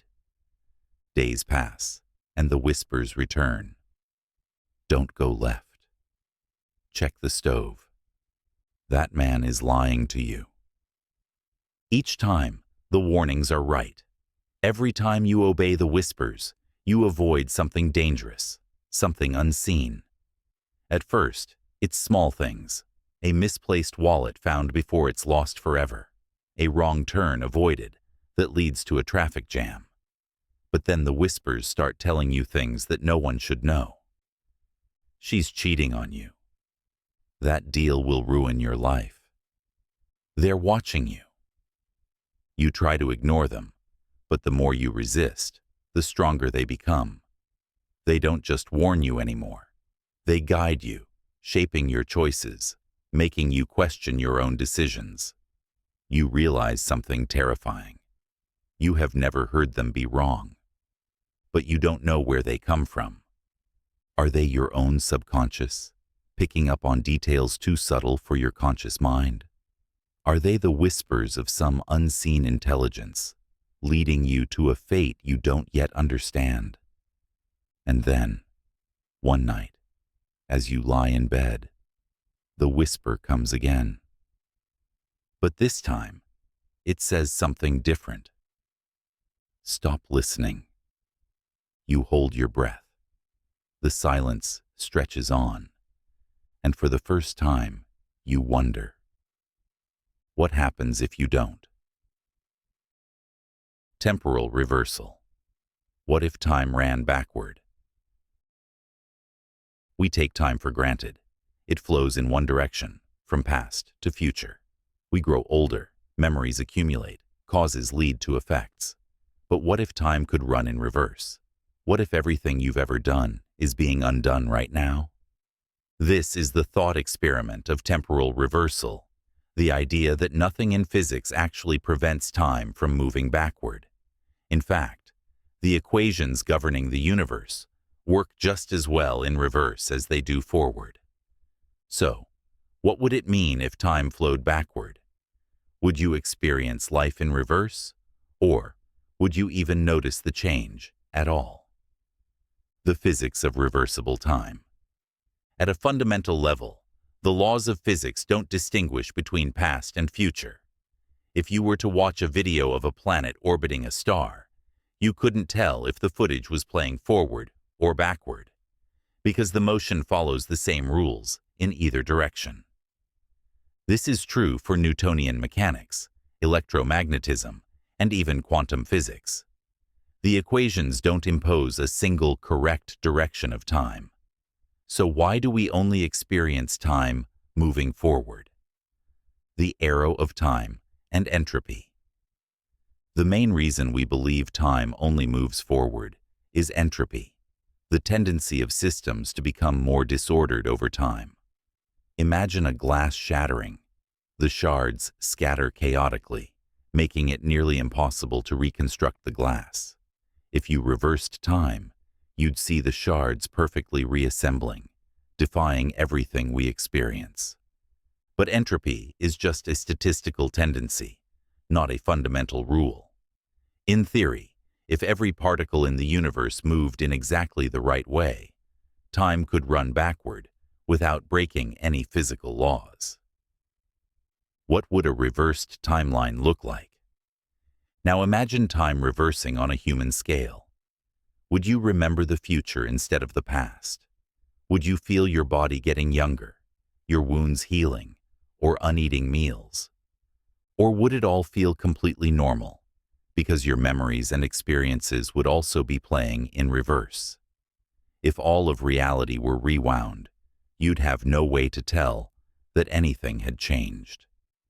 This leads to the unsettling idea that maybe time is constantly shifting directions, but we only experience it forward because our consciousness is reading it that way. The paradox of temporal reversal. If time can go backward, what happens to free will? Are your choices actually predetermined by the future instead of the past? Could someone undie in a universe where death is just the beginning? And what if time didn't reverse all at once? Imagine a scenario where only certain parts of the universe experience temporal reversal. Would those regions become completely alien to us? Does time even exist? Some physicists suggest that time itself is an illusion, a human-created concept to make sense of change. According to this view, the past, present, and future all exist simultaneously, and we only perceive time as moving forward because that's how our brains interpret it. This would mean that all of history, all of your experiences, and even your future already exist somewhere in the fabric of reality. You just haven't experienced them yet. The thought experiment that warps reality. The idea of temporal reversal challenges everything we take for granted. It forces us to reconsider what it means to experience reality, whether time is a true force or just a side effect of how we process existence. If the past and future are equally real, then what you do now is already set in stone, whether you know it or not. But if time is flexible, could you ever change the direction you're moving? Maybe the real question isn't whether time can go backward, but whether we'd even notice if it did. The 25th hour. What if, at midnight, you entered a secret hour no one else experienced? It happens for the first time on an ordinary night. You glance at the clock, 11:59 p.m. The second hand inches forward, and then nothing. The clock doesn't change. The world outside is eerily still. No wind, no distant cars, no humming appliances, just silence. You check your phone, but it's frozen on 11:59. The screen won't refresh. The internet is gone. Everything feels off, like the world itself has stopped. You step outside. The streets are empty, frozen in time. A car sits mid-turn at an intersection, driver unmoving. A bird is paused mid-flight. Even the leaves on the trees hang suspended in the air. You walk through the stillness, the only thing moving in a world that has stopped. The city is yours. For an hour, you wander, testing, exploring, touching things that should not be touchable in a moment like this. It feels unreal. It is unreal. And then, just as suddenly, time jolts forward. The clock ticks over to 12 a.m., and the world resumes as if nothing happened. Cars continue driving. The bird finishes its flight. The leaves fall. No one else notices. To them, It's a seamless transition from one day to the next. But you remember, the next night, it happens again. At exactly 11:59 p.m., the world freezes, and you're the only one left awake. At first, it feels like a gift, an extra hour, a secret world where you can do anything without consequence. You test your limits, taking objects, leaving messages for people, changing things in the frozen world. But when time resumes, everything resets. The objects you moved return to where they were. The notes you leave vanish. It's as if the hour never existed. But then, something changes. One night, you aren't alone. As you walk through the frozen streets, you feel it. Something watching you. You turn a corner and see a shadow move. Something else is in the 25th hour. Something that was never meant to be seen. You chase it, calling out, but it vanishes before you get close. The next night, it happens again. The shadow lingers a little longer. And then, one night, you wake up at 11:59. Not by choice, but because something is knocking on your window. Something that knows you're awake. Something that's been waiting for you to notice it. And this time, when the clock moves to 12 o'clock, you don't move with it. The Golden Rule subversion. The Golden Rule is one of the oldest and most cherished moral principles. Treat others as you would want to be treated. It sounds perfect, right? A simple, universal guide to fairness and kindness. But what if it's not as flawless as it seems? What if following the Golden Rule could actually lead to harm? The problem is, it assumes that everyone wants to be treated the same way. But we don't. Imagine you love surprises. You think it's the best thing ever when someone unexpectedly shows up at your house with a gift. So, you do the same for a friend. But what if your friend hates surprises? What if they value their privacy, and your well-intentioned visit makes them uncomfortable? By following the Golden Rule, you've actually done something they didn't want. What you see as kindness, they see as a violation of their boundaries. The assumption that your preferences are universal is the first major flaw in the Golden Rule. Now, let's take this to a darker place. What if someone enjoys pain? What if they think, well, I wouldn't mind being punched in the face, so that means it's fine if I punch someone else? Or worse, what if a person enjoys causing harm? Could they justify their actions by saying, if I were them, I wouldn't mind this? The Golden Rule only works if the person using it has good intentions. But what happens when someone's moral compass is broken? This is the terrifying subversion, when the rule is used as an excuse for cruelty instead of kindness. To fix this flaw, some philosophers propose an alternative: the Platinum Rule. Treat others the way they want to be treated. Instead of assuming your preferences apply to everyone, this rule forces you to understand others and respect their individuality. Sounds like a great solution, right? But even the Platinum Rule has its own problems. What if you don't know what someone wants? What if their desires go against your own moral values? What if their idea of being treated well is something harmful to them or others? No simple rule can fully capture the complexity of human relationships. The Golden Rule is still valuable. It reminds us to consider the impact of our actions on others. But it shouldn't be followed blindly. It needs to be paired with curiosity, asking what others actually want. With empathy, understanding that people have different needs, and with critical thinking, recognizing when a rule needs exceptions. Because morality isn't about blindly following rules, it's about understanding people. At the end of the day, no rule is perfect, but by thinking critically and caring deeply, we can move beyond simple rules and into something much more powerful: real, human connection. The cosmic joke. What if the universe was just an elaborate test, with no real purpose? There's a moment in every thinking person's life when they pause and ask, what is all of this for? You wake up, go to work, eat, sleep, and repeat. You chase goals, form relationships, make mistakes, and try to make sense of it all. Life has rules, patterns, cycles.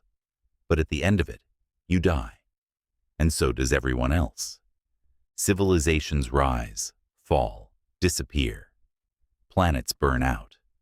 The universe, stretching infinitely in all directions, continues on, utterly indifferent. And then, a thought enters your mind. What if this is all a joke? Not a cruel one, not one with a punchline, just a grand, elaborate, incomprehensible joke. And the worst part is, you aren't in on it. Think about it. The universe appears designed for life, yet most of it is cold, empty, and lethal. Consciousness exists, but it's trapped in fragile bodies that barely last a century.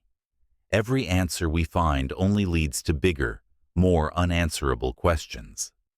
We build meaning only to watch time erase it. It's as if reality wants us to seek purpose, but forgot to provide one. And if this is a joke, who or what is laughing? Somewhere, beyond our reach, could there be an audience watching? An intelligence that set things in motion, not out of cruelty, but simply to see what would happen. Maybe the real reason we've never found proof of extraterrestrial life is because we are the experiment, the entertainment, the cosmic version of a game being played out on a scale too large for us to comprehend. And here's the most unsettling part. What if the joke is so good that it never needs to end? Maybe the Big Bang wasn't the beginning, and the heat death of the universe won't be the end. Maybe when all is said and done, time resets, and everything starts again. The same planets form, the same civilizations rise, the same people are born, with the same thoughts, same questions, same inevitable confusion. And somewhere, something laughs, not out of malice, but because the joke is perfect. A joke so complex, so intricately designed, that even those living inside of it can't help but ask, wait, is this a joke? And the answer? You'll never know. Boltzmann brains. Are you even real? Right now, you think you're sitting here, thinking. You feel the world around you. You remember your past. You believe you exist. But what if you don't? What if everything, your thoughts, your memories, the very fabric of reality, is an illusion? What if you are just a Boltzmann brain? This isn't science fiction. It's a paradox buried deep in the fundamental laws of physics. To understand it, we have to go back to the 19th century, when physicist Ludwig Boltzmann revolutionized our understanding of entropy, the idea that everything in the universe moves from order to disorder over time. But here's the twist. In an infinite universe, entropy isn't the whole story. Given enough time, random fluctuations can create pockets of order, just for a moment. Imagine a messy room that suddenly, by sheer chance, tidies itself up. Unlikely. Yes. But impossible? Now take that idea to the cosmic scale. What if, by pure chance, the swirling chaos of the universe momentarily arranged itself into the reality we experience? What if the universe as we know it is just a brief, accidental fluctuation in an endless sea of randomness? And then, it gets even weirder. If the universe can arise from a fluctuation, then smaller things could arise the same way. Instead of a vast universe filled with stars, galaxies, and life, What if a fluctuation only created a single conscious mind, fully formed, filled with fake memories, existing for just a moment? That's a Boltzmann brain, a mind that randomly emerges from chaos, believing itself to be real, but actually floating alone in an empty void. Now, think about this. A single brain popping into existence requires less energy than an entire universe. Mathematically, it's far more probable for a Boltzmann brain to emerge than for a fully structured reality to form. If the universe is truly infinite, then Boltzmann brains should outnumber real beings like us. So how do you know you're not one of them? How do you know that everything, the people around you, the sky, the ground beneath your feet, is real and not just an illusion inside a solitary brain drifting through the void? This paradox forces us to question everything we assume about reality. What if your entire life is just an elaborate hallucination? What if your memories were implanted a second ago? What if you vanish in the next moment, never having existed at all? Of course, many physicists push back against this terrifying idea. They argue that the universe we observe follows consistent rules, rules that wouldn't exist if it were just a random blip in chaos. Maybe the math predicting Boltzmann brains is wrong. Maybe there's something fundamental about consciousness that makes it impossible for a brain to just randomly form in the void. Or maybe, just maybe, you don't exist at all. The existential glitch. What if you suddenly realized you were just a character in someone else's simulation? It happens in an instant. 1 second, everything feels normal. You're living your life, working, eating, scrolling through your phone, laughing at something meaningless. And then, for no reason at all, a sudden wrongness washes over you, like a tiny tear in the fabric of reality. At first, it's subtle. You misplace your keys, only to find them somewhere you know you never left them. You hear your name whispered in a crowded room, but no one called you. Streetlights flicker when you walk past, but then the cracks deepen. You start noticing patterns, impossible ones. Strangers in crowds have the exact same face. Conversations seem to loop, as if the world around you is running out of unique responses.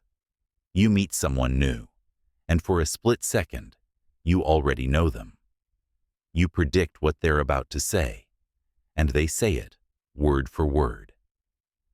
Then one night, as you lie in bed, staring at the ceiling, something in your mind clicks.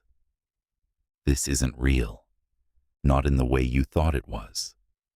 What if everything, your thoughts, your memories, your emotions, aren't yours? What if your life isn't the result of random chance or destiny, but instead a carefully constructed illusion? What if you're just a character, an entity trapped inside something vast and artificial, running on pre-written rules? Your memories, your personality, your deepest fears. What if they were programmed, not as lines of code, but as scripted moments, designed to make you believe you were real? And then, a darker thought enters your mind. Why am I noticing this now? If this world is a simulation, why would it let you figure it out? Why would it allow the illusion to break, even a little? Unless something went wrong. Maybe you weren't supposed to notice. Maybe something malfunctioned, revealing just enough of the underlying structure for you to sense it. A glitch, a moment where the system failed to fully reset. You sit up, heart pounding, scanning your room as if you might catch reality flickering. What happens next? Do they fix it? Do you? Or is this the moment where you stop being a part of the program and start seeing the code? Cheshire Cat experiment. Can an object exist without its properties? The Cheshire Cat experiment sounds like something pulled straight from Alice's Adventures in Wonderland. But instead of disappearing cats, it's a quantum mystery that turns reality inside out. Imagine a world where an object can be separated from its own properties, where a smile lingers even after the cat is gone. This isn't just a whimsical idea. It's a real, experimentally confirmed quantum phenomenon. In 2014, physicists demonstrated a version of this paradox in the lab, proving that in the bizarre world of quantum mechanics, even something as fundamental as identity isn't as stable as we think. The experiment. Splitting an object from its properties. In quantum physics, particles don't have fixed locations until they're observed. Instead, they exist in a superposition, spread across multiple possibilities. This strange property makes it possible to separate a particle from one of its measurable attributes. To test this, scientists used a neutron, a tiny subatomic particle, and examined its magnetic moment, which acts like a spinning compass needle. The goal? To see if they could send the neutron down one path, while its magnetic moment traveled another. Using a neutron interferometer, a device that splits and recombines particles, they sent neutrons through a crystal, dividing their paths into two separate routes. Incredibly, the results showed that the neutrons traveled along one path, while their magnetic moments took a completely different route. In other words, the particle and its property had split. What this means for reality. In classical physics, an object and its properties are inseparable. A car has its color, weight, and speed all attached to it. You can't remove a car's speed and send it down a different road. But in quantum mechanics, particles don't obey these classical rules. The Cheshire Cat experiment shows that properties like spin, charge, and magnetism are not intrinsic to a particle. Instead, they exist in a relational way, only becoming meaningful when measured or observed. This raises some unsettling questions. What is an object really? If its properties can be detached, is it even the same thing? Are our everyday experiences just illusions? Do objects exist the way we think they do, or are they just convenient perceptions built by our brains? Could this happen to us? If fundamental particles can exist without some of their attributes, could consciousness or identity exist without a body? Implications. Beyond physics. One interpretation of this experiment is that reality is not made of individual, independent things, but relationships between things. In this view, nothing exists in isolation. Everything gains meaning only through interactions. Another possibility is that we still don't understand the full structure of reality. The fact that a neutron and its magnetic moment can separate suggests deeper layers of physics, layers that might completely rewrite our understanding of space, matter, and identity. Reality is weirder than fiction. Much like the grinning Cheshire Cat, the quantum world defies common sense and seems to mock our attempts to understand it. The experiment suggests that reality itself is fluid, shifting based on how we observe it. In the end, the Cheshire Cat experiment leaves us with more questions than answers. But isn't that what makes science fascinating?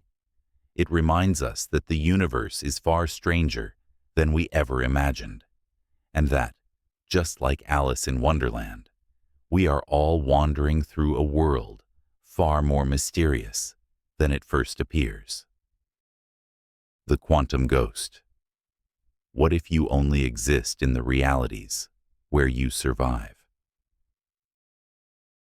You step off the curb without thinking.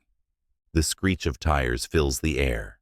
A car barrels toward you, too fast to stop. You feel the rush of wind, the inevitability of impact. Then, everything blurs. A split second later, you're safe. Standing on the sidewalk, heart pounding. The car speeds past, just missing you. You could have died. You should have died. But somehow you didn't. You shake it off. Just luck. But then it happens again. You fall from a ladder, only to land perfectly unharmed. You choke on your food, sure it's the end, until a sudden cough saves you. An accident at work, a near drowning, a freak lightning strike. All close calls, all impossibly lucky escapes. The pattern becomes undeniable. No matter how dangerous the situation, no matter how unlikely survival seems, you always make it out alive. At first, it feels like a miracle. But then, a question creeps in. Why? Are you just impossibly lucky? Or is something else happening? Then, one night, lying awake, a horrifying idea forms in your mind. What if I die all the time? What if, in another reality, one you never experience, you didn't step back in time? What if, in that world, the car hit you and you never got back up? What if every time you should have died, the universe split? One timeline where you're gone, another where you go on living. And here's the terrifying part. You can only exist in the realities where you survive. The version of you reading this right now is the one who made it through every accident, every sickness, every moment where fate could have gone the other way.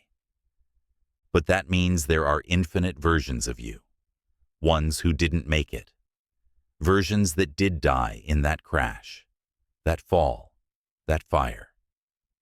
You just never get to experience those endings.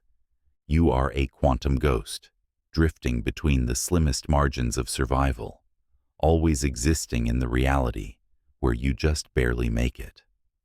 And then the final, most terrifying realization hits you. This can't last forever. One day, the odds will be too great. The universe will run out of versions of you that survive. There will be no more branches left to jump to. And when that moment comes, there will be no next version of you to open their eyes. Buridan's Bridge, the paradox of decision-making.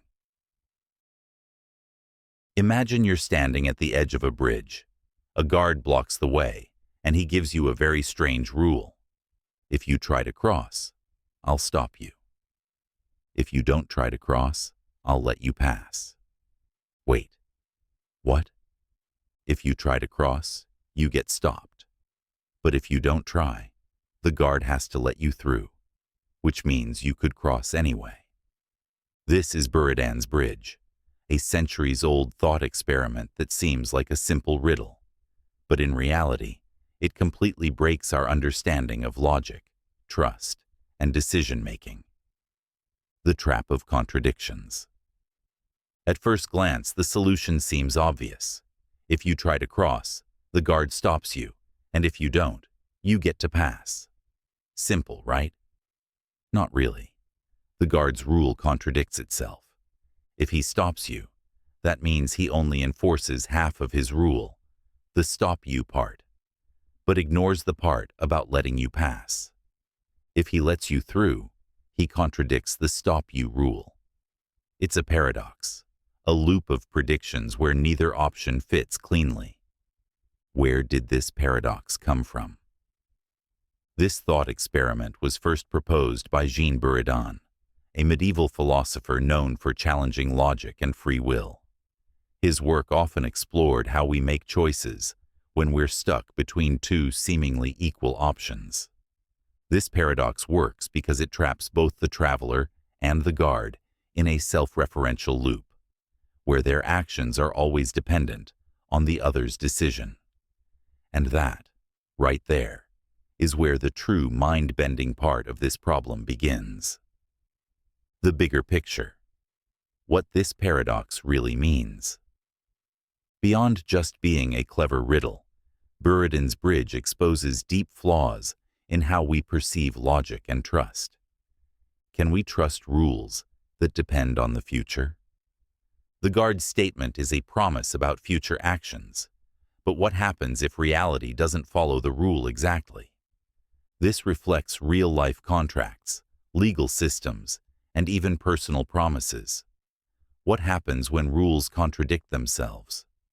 Can logic predict human behavior? In real life, people aren't perfectly logical.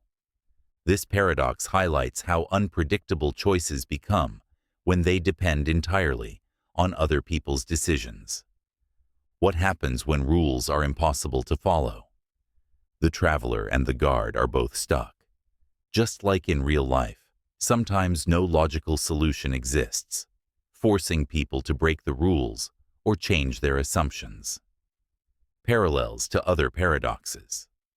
Buridan's bridge shares similarities with the liar paradox, Schrödinger's cat, the trolley problem. These paradoxes challenge the way we think about reality, language, and logic. So, what's the solution? There is no perfect answer. Buridan's bridge isn't meant to be solved. It's meant to make us question our assumptions about rules, promises, and how we trust the decisions of others. Maybe the real lesson isn't about crossing the bridge, but realizing that sometimes the biggest challenge isn't making a choice. It's understanding that no choice is truly predictable. The missing year. What if an entire year of your life was erased and you only just noticed? It starts with something small. You're scrolling through your phone when you see a message from an old friend. They mention something about last year, a memory they assume you share. But the moment you try to recall it, nothing. You laugh it off. Maybe you just forgot. You check your photos, your messages, your calendar. But something feels off. There are gaps, stretches of time that should be filled with moments. Holidays, birthdays, simple everyday things. But it's all just a blur. Then, you notice something worse. A book on your shelf you don't remember reading, but the bookmark is halfway through. A playlist labeled favorites filled with songs you don't recognize. A jacket in your closet that isn't yours. You start asking people, "Hey, what was I doing last year?" Everyone gives normal answers. You went places. You had conversations. You lived your life. But none of it feels real to you. They talk about events you should remember, but it's like they happened to someone else. You nod, pretending you understand, but the more you hear, the more the panic sets in. You check the news, trying to jog something, anything. Headlines flash by. Politics, disasters, celebrity deaths. You know these things happened, but not in the way you remember past events. It's like reading about history, rather than reliving something personal.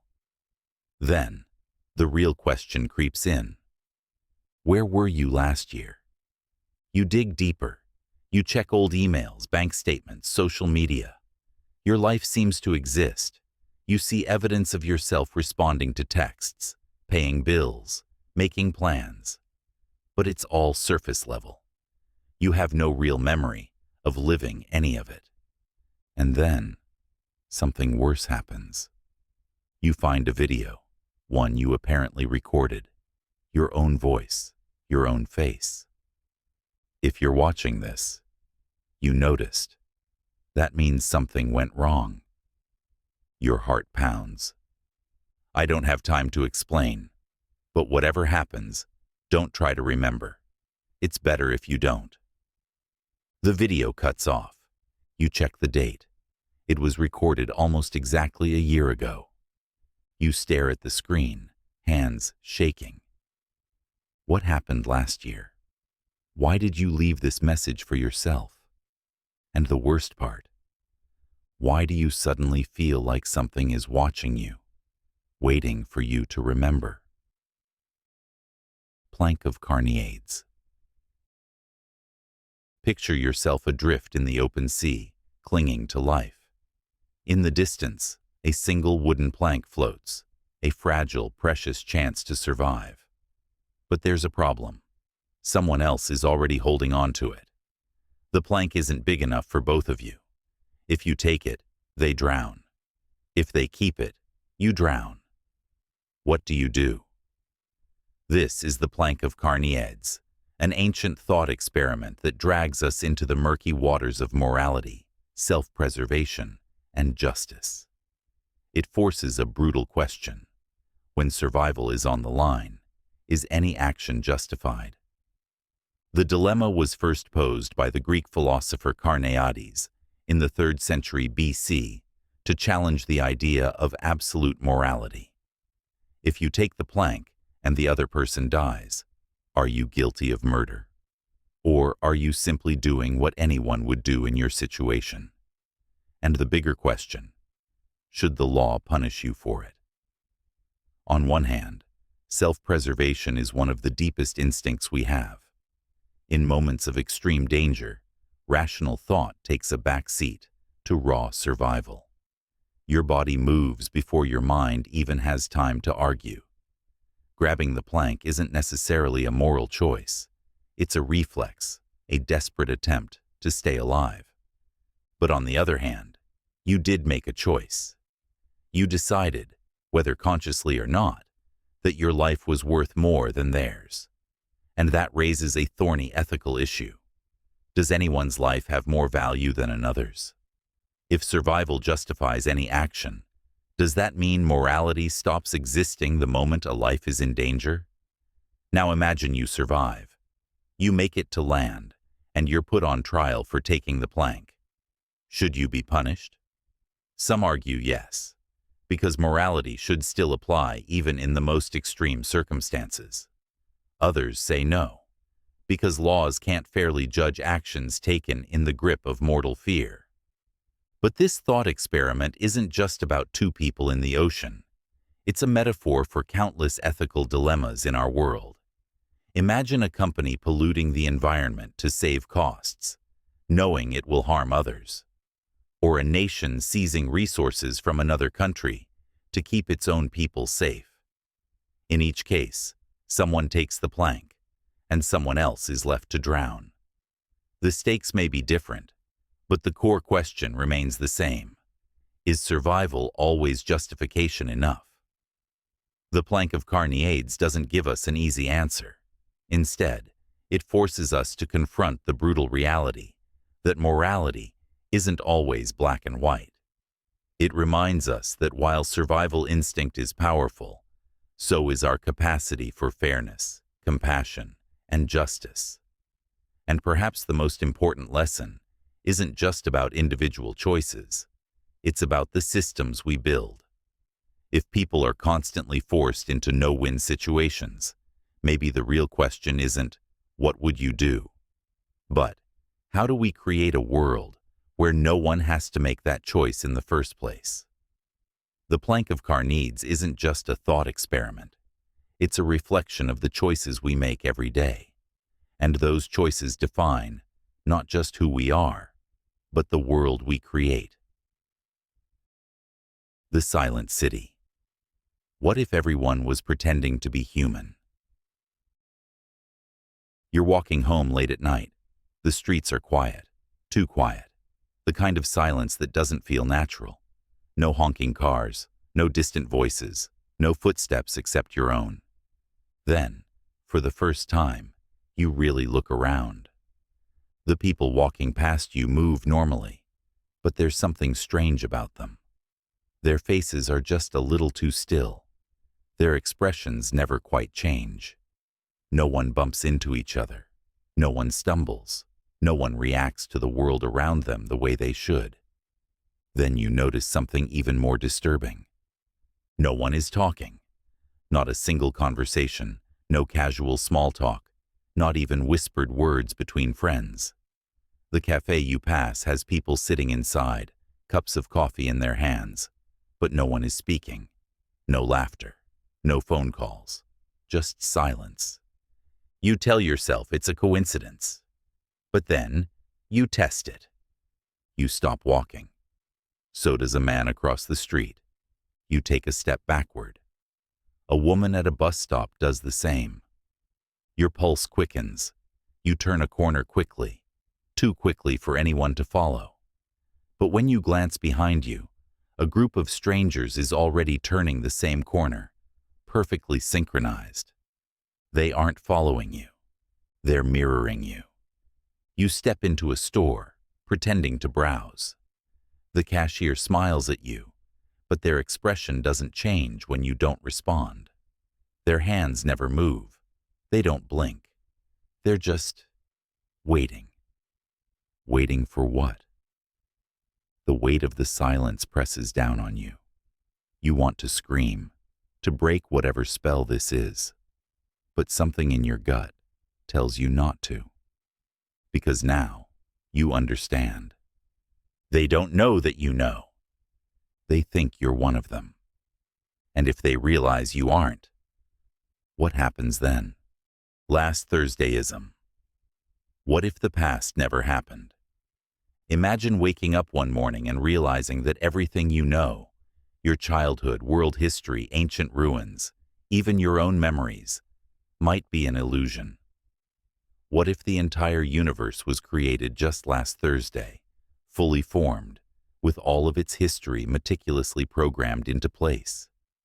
That's the unsettling premise of Last Thursdayism, a thought experiment that questions the nature of the past, memory, and reality itself. It's a simple yet terrifying idea. What if everything, your phone's photo gallery, history books, fossils, even the wrinkles on your skin, was fabricated as part of a cosmic illusion? What if none of it ever actually happened, but was simply placed there to make it feel as if it did? Now, try proving that this didn't happen. You might say, I remember what I did last month. But what if your memories were created along with the universe? You could point to historical records, but those could have been fabricated as well. Every piece of evidence you present could be part of the deception. And that's the brilliance of Last Thursdayism. It's completely unfalsifiable. No matter how much proof you bring, there's always the possibility that it was simply designed to appear that way. But the real purpose of this paradox isn't about last Thursday specifically. It's about how much we take the past for granted. We believe in history because of what has been written, recorded, and passed down. But history itself is just a reconstruction, a puzzle made of incomplete and biased fragments. Think about it. Ruins and artifacts, just piles of stone, unless someone tells us what they mean. History books, written by people with their own biases, agendas, and limited perspectives. Your own memories, fragile, constantly shifting, and easily distorted. The past is not a tangible thing. It doesn't exist like the present does. It's a story we tell ourselves to make sense of now. Philosophers have tried to tackle this uncertainty with Occam's razor, the idea that the simplest explanation is usually the correct one. It's simpler to believe that the universe is old and real, rather than that it was suddenly created with false memories implanted. But simplicity doesn't always mean truth. What if history, as we know it, is just a distorted echo of reality? Conquerors rewrite the past to glorify themselves. Wars erase entire cultures. Time warps every detail we think we know. And in the distant future, when historians look back at our time, what will they believe?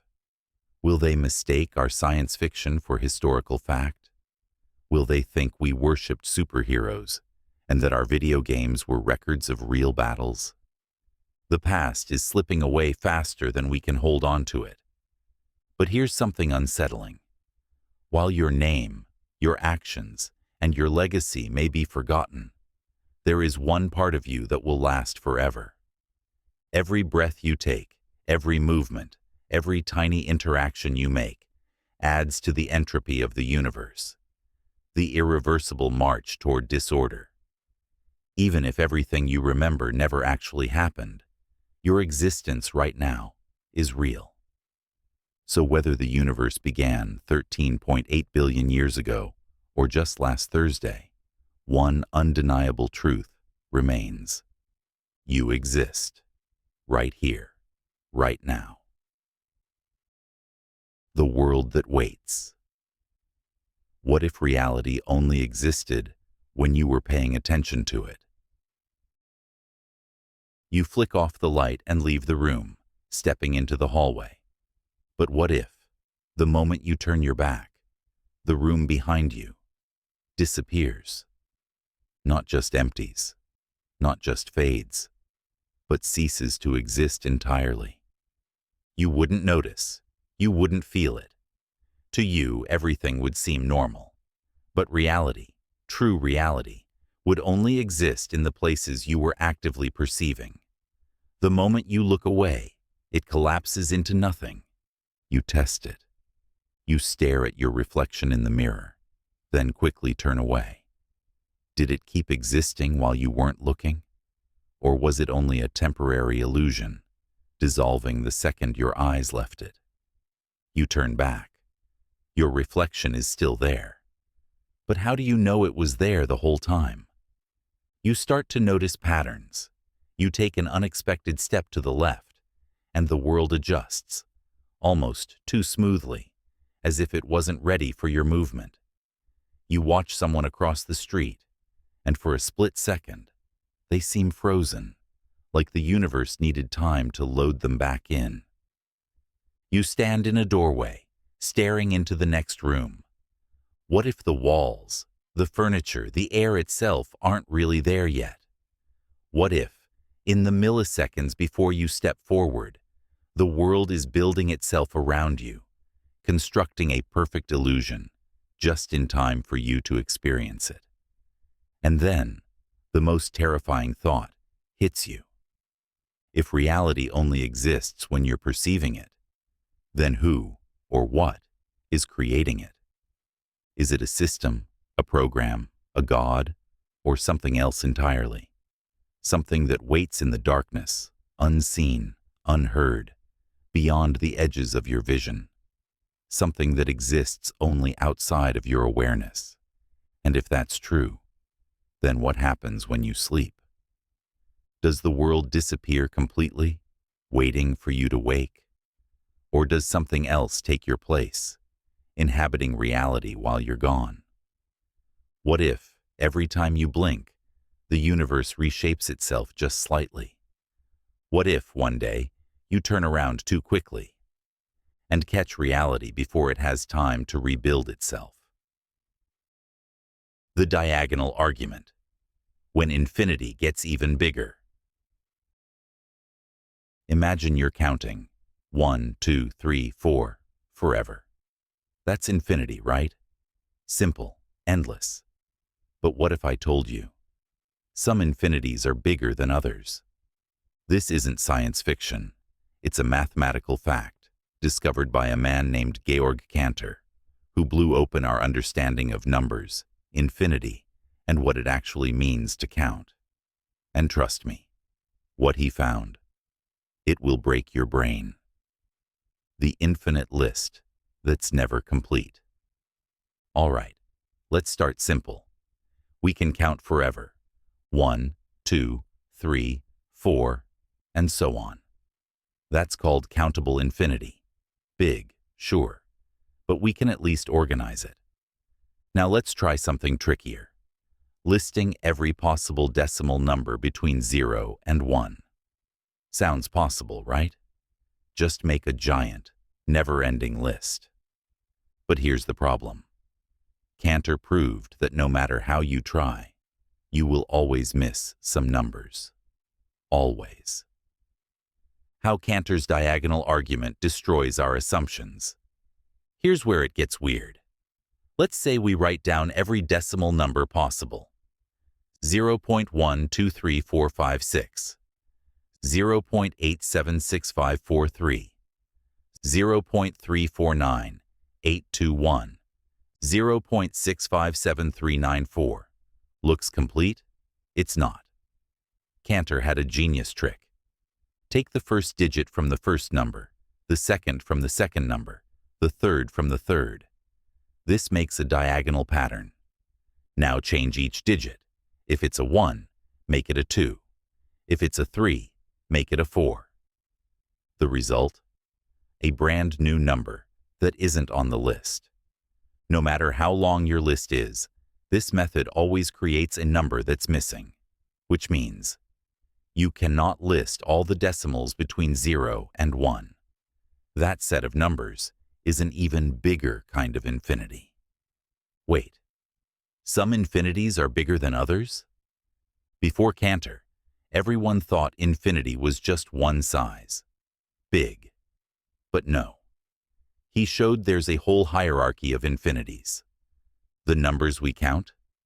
Small infinity, countable. The decimals between 0 and 1. Bigger infinity, uncountable. And beyond that, even bigger infinities. Infinity isn't just endless. It's layered, like a cosmic Russian doll. The backlash.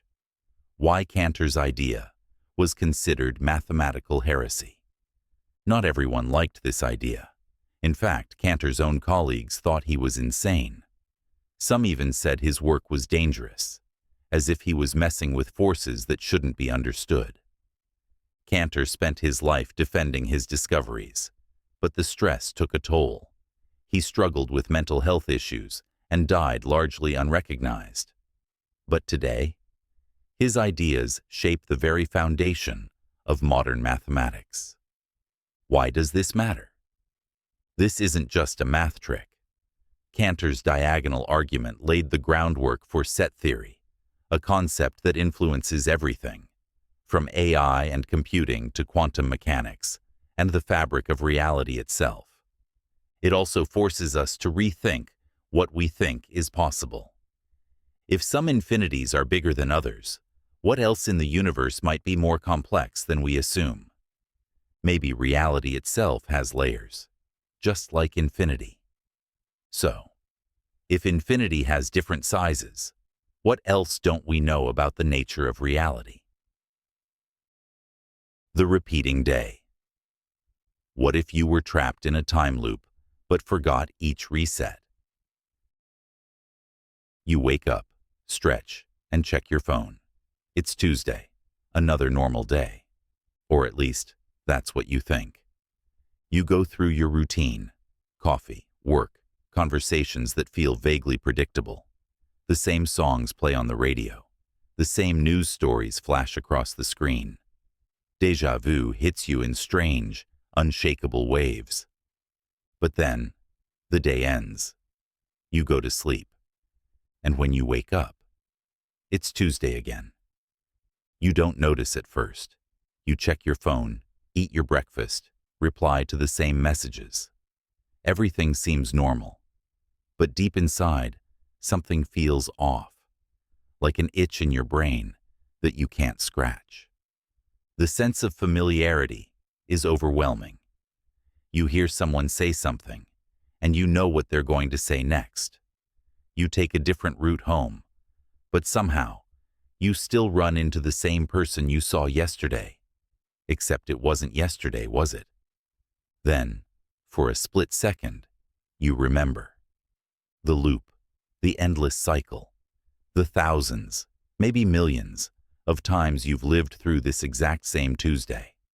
You remember trying everything to escape, running away, refusing to sleep, even ending it all, only to wake up, fresh as ever, back at the start. Your heart pounds. You know what's happening. But then, a wave of forgetting crashes over you, washing away the memories, smoothing them out like sand in the tide. The weight of eternity slips from your mind, like a dream fading upon waking. By the time you finish your coffee, you're just another person, living another ordinary Tuesday. This time, will you remember? Or will you just wake up again and start all over? Brain in a vat. Are you living in a simulation? You're walking through a park, feeling the warmth of the sun on your skin, the soft breeze brushing past you, the crunch of gravel under your feet. Everything seems completely real. But what if none of it exists? What if, instead of being here, you're actually just a brain floating in a vat, wired up to a supercomputer, receiving electrical impulses that trick you into experiencing this reality? This is the brain in a vat thought experiment, one of the most disturbing and fascinating challenges to our understanding of reality. It forces us to ask, how do we know anything is real? Can you prove reality exists? Every single thing you've ever known, the taste of your favorite food, the sound of your best friend's voice, even your memories, comes from signals received by your brain. But if your brain was in a vat, with a computer feeding it perfectly simulated inputs, you'd still experience life exactly as you do now. You'd never suspect anything was wrong. Now, try proving that you're not a brain in a vat. Any argument you make, your memories, your physical body, even the way the world feels, could all be part of the simulation. Every piece of evidence you rely on is just another input your brain is receiving, controlled by something else. Reality is just an illusion. Or is it? This idea isn't new. The philosopher Descartes asked a similar question centuries ago, wondering if an evil demon could be manipulating our thoughts, making us believe in a false world. Today, technology replaces the demon. What if supercomputers and AI have constructed your entire existence? Even more disturbing, if you are a brain in a vat, what about everyone else? Are they real people, or just part of the simulation? If reality is artificial, does that mean your relationships, emotions, and memories aren't real either? Does it even matter? But here's the strangest part. Maybe it doesn't matter at all.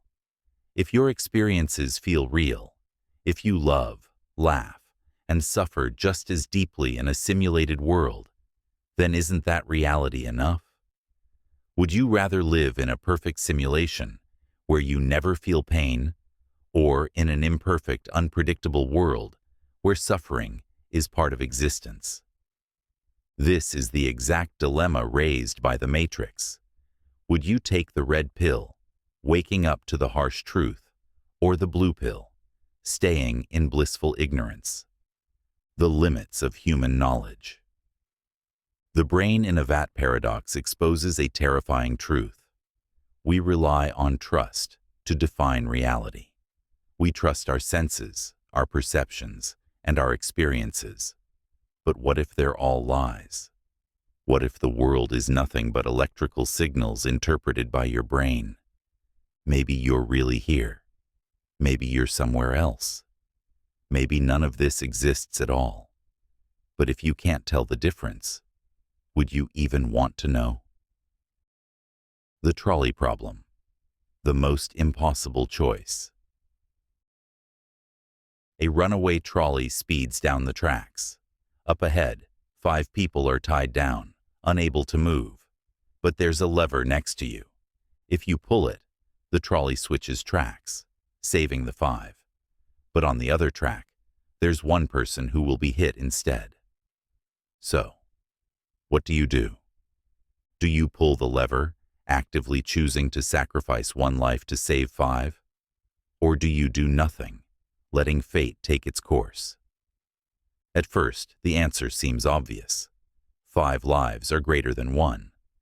But the more you think about it, the messier it gets. Because the real question isn't just about numbers. It's about morality itself. The hidden battle in our minds. This isn't just some philosophical puzzle. It actually exposes 2 major ways we think about ethics. Utilitarianism. The belief that the right choice is the one that maximizes the most good for the most people. In this case, pulling the lever is the right choice, because 5 lives are worth more than 1. Deontology. The idea that actions are right or wrong based on moral rules, not just consequences. Here, pulling the lever means you're choosing to kill someone, and many argue that's inherently wrong, no matter how many lives it saves. So which is right? The more you try to answer, the more complicated it gets.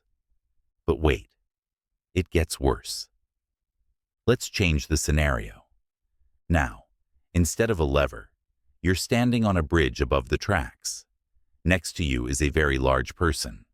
If you push them off, their body will stop the trolley, saving the 5 workers. But of course, they will die. What would you do now? Logically, nothing has changed. You're still choosing between 1 life or 5. But emotionally, everything feels different. Why? Because pushing someone to their death feels more personal than pulling a lever, even though the end result is the same. It turns out, we're not just logical decision makers. Our morality is shaped by emotions, instinct, and deeply ingrained ideas about responsibility. Real-life trolley problems. This isn't just some weird thought experiment. It's happening right now. Self-driving cars will have to decide between protecting their passengers or pedestrians in an accident. Doctors face decisions about who gets limited life-saving treatments in hospitals. Governments make policies that inevitably benefit some while harming others. The trolley problem is real, and the truth is, there are no perfect answers. The ultimate question. So next time you face a tough decision, ask yourself, do I value logic over emotion? Do I believe in moral rules, or do the results matter more? What kind of person do I want to be? Because the trolley problem isn't just a question about ethics. It's a challenge to understand what it truly means to be human. The evil you. What if another version of you made all the worst choices? You wake up, brush your teeth, go about your day. Nothing feels unusual. But somewhere, out there, another version of you exists. Not just a clone, not just a look-alike, but a version of you who made every single wrong choice. Every time you chose kindness, they chose cruelty. Every time you hesitated at the edge of wrongdoing, they stepped forward.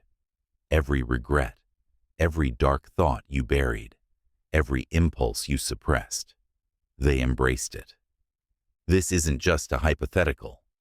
The many worlds interpretation of quantum mechanics suggests that every decision splits reality, creating a universe where both choices exist, which means, somewhere, there is a version of you who is a monster. You start thinking about them. Do they live in a world just like yours? Do they know about you? Do they ever wonder if their good version exists? And then, the thought that truly terrifies you. What if they don't just know about you? What if they hate you? What if, in their reality, they have figured out how to cross over? What if they've been searching for you, watching you, waiting for the moment when they can take your place? You check your reflection. For a split second, something feels off. A glint in your eye that wasn't there before. A smirk that fades the moment you notice it. A feeling, deep inside, that maybe, just maybe, they're already here. The infinite library, a universe of knowledge and chaos. Imagine a library so vast that it contains every book that could ever be written. Every possible combination of letters, words, and sentences, all of human knowledge, every story ever told, and even the ones that haven't been imagined yet. But among these endless volumes, Most books are pure gibberish, pages of random symbols with no meaning at all. Somewhere, however, hidden within this infinite maze, is a book that contains your entire life story, word for word. This is the Infinite Library, a mind-bending thought experiment inspired by Jorge Luis Borges's Library of Babel. It's a concept that challenges our understanding of knowledge, randomness, and infinity. A library that contains everything. The idea is simple. If you take a fixed-length book and arrange every possible combination of letters within it, then somewhere in that infinite collection, you'll find every book ever written and every book that could be written. Somewhere in this library, there's a book that predicts the future with perfect accuracy. There's another that explains the meaning of life in a single paragraph. There's a book that contains the cure for every disease, and another with the secrets of the universe. But at the same time, there are an infinite number of books that contain pure nonsense, false cures, misleading information, and even books that seem to tell the truth, but contradict each other. The paradox of the infinite library. If all knowledge exists in this infinite library, then everything is known. But there's an even bigger problem: finding what's true. With infinite books, how do you separate truth from fiction? If you found a book that claimed to be the ultimate theory of reality, how would you trust it when another book, equally well written, completely contradicts it? In an infinite library, truth exists, but so do infinite lies. And this isn't just theoretical. In many ways, our modern world already resembles the infinite library. The internet is filled with unlimited information, but also endless misinformation, false narratives, and contradicting facts. We live in an age where knowledge is more accessible than ever, but so is deception. The beauty of the infinite library. But beyond the confusion, there's also something deeply inspiring about this thought experiment. The infinite library represents limitless creativity, possibility, and imagination. Every story that could ever be told exists within its walls. Every alternate version of your life, where you made different choices, where you became someone else, has already been written. Every hidden masterpiece, every secret of the universe, everything that has been and everything that will be, is waiting somewhere on the endless shelves. The question then isn't whether knowledge exists. It does. The challenge is how we find it, how we interpret it, and what we choose to believe. So, if the universe itself is a kind of infinite library, how do we navigate it? How do we separate truth from illusion? And if everything has already been written somewhere, do we still have free will? Buridan's donkey. What if perfect rationality led to your downfall? A donkey stands between two identical piles of hay. Both are equally fresh, equally reachable, equally appealing. The donkey is hungry, but it cannot decide which pile to eat from. It hesitates, frozen in thought, unable to find a logical reason to prefer one over the other. And so, it stands there, until it starves. This is Buridan's donkey, a paradox that exposes a fundamental problem in decision-making. What happens when two choices are so perfectly equal that no logical reason exists to prefer one over the other? At first, it seems absurd. No real donkey would actually starve just because it couldn't decide. Instinct would eventually take over.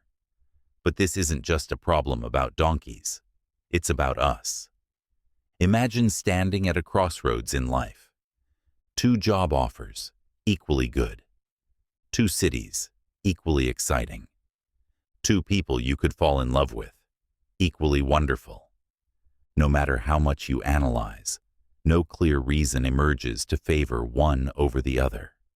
If logic alone were guiding you, you might freeze, just like the donkey. But unlike the donkey, humans don't always rely on pure rationality. The paradox highlights a disturbing question. Is absolute rationality a weakness? If a perfectly logical being must always act for a reason, then when faced with two equal choices, it cannot act at all.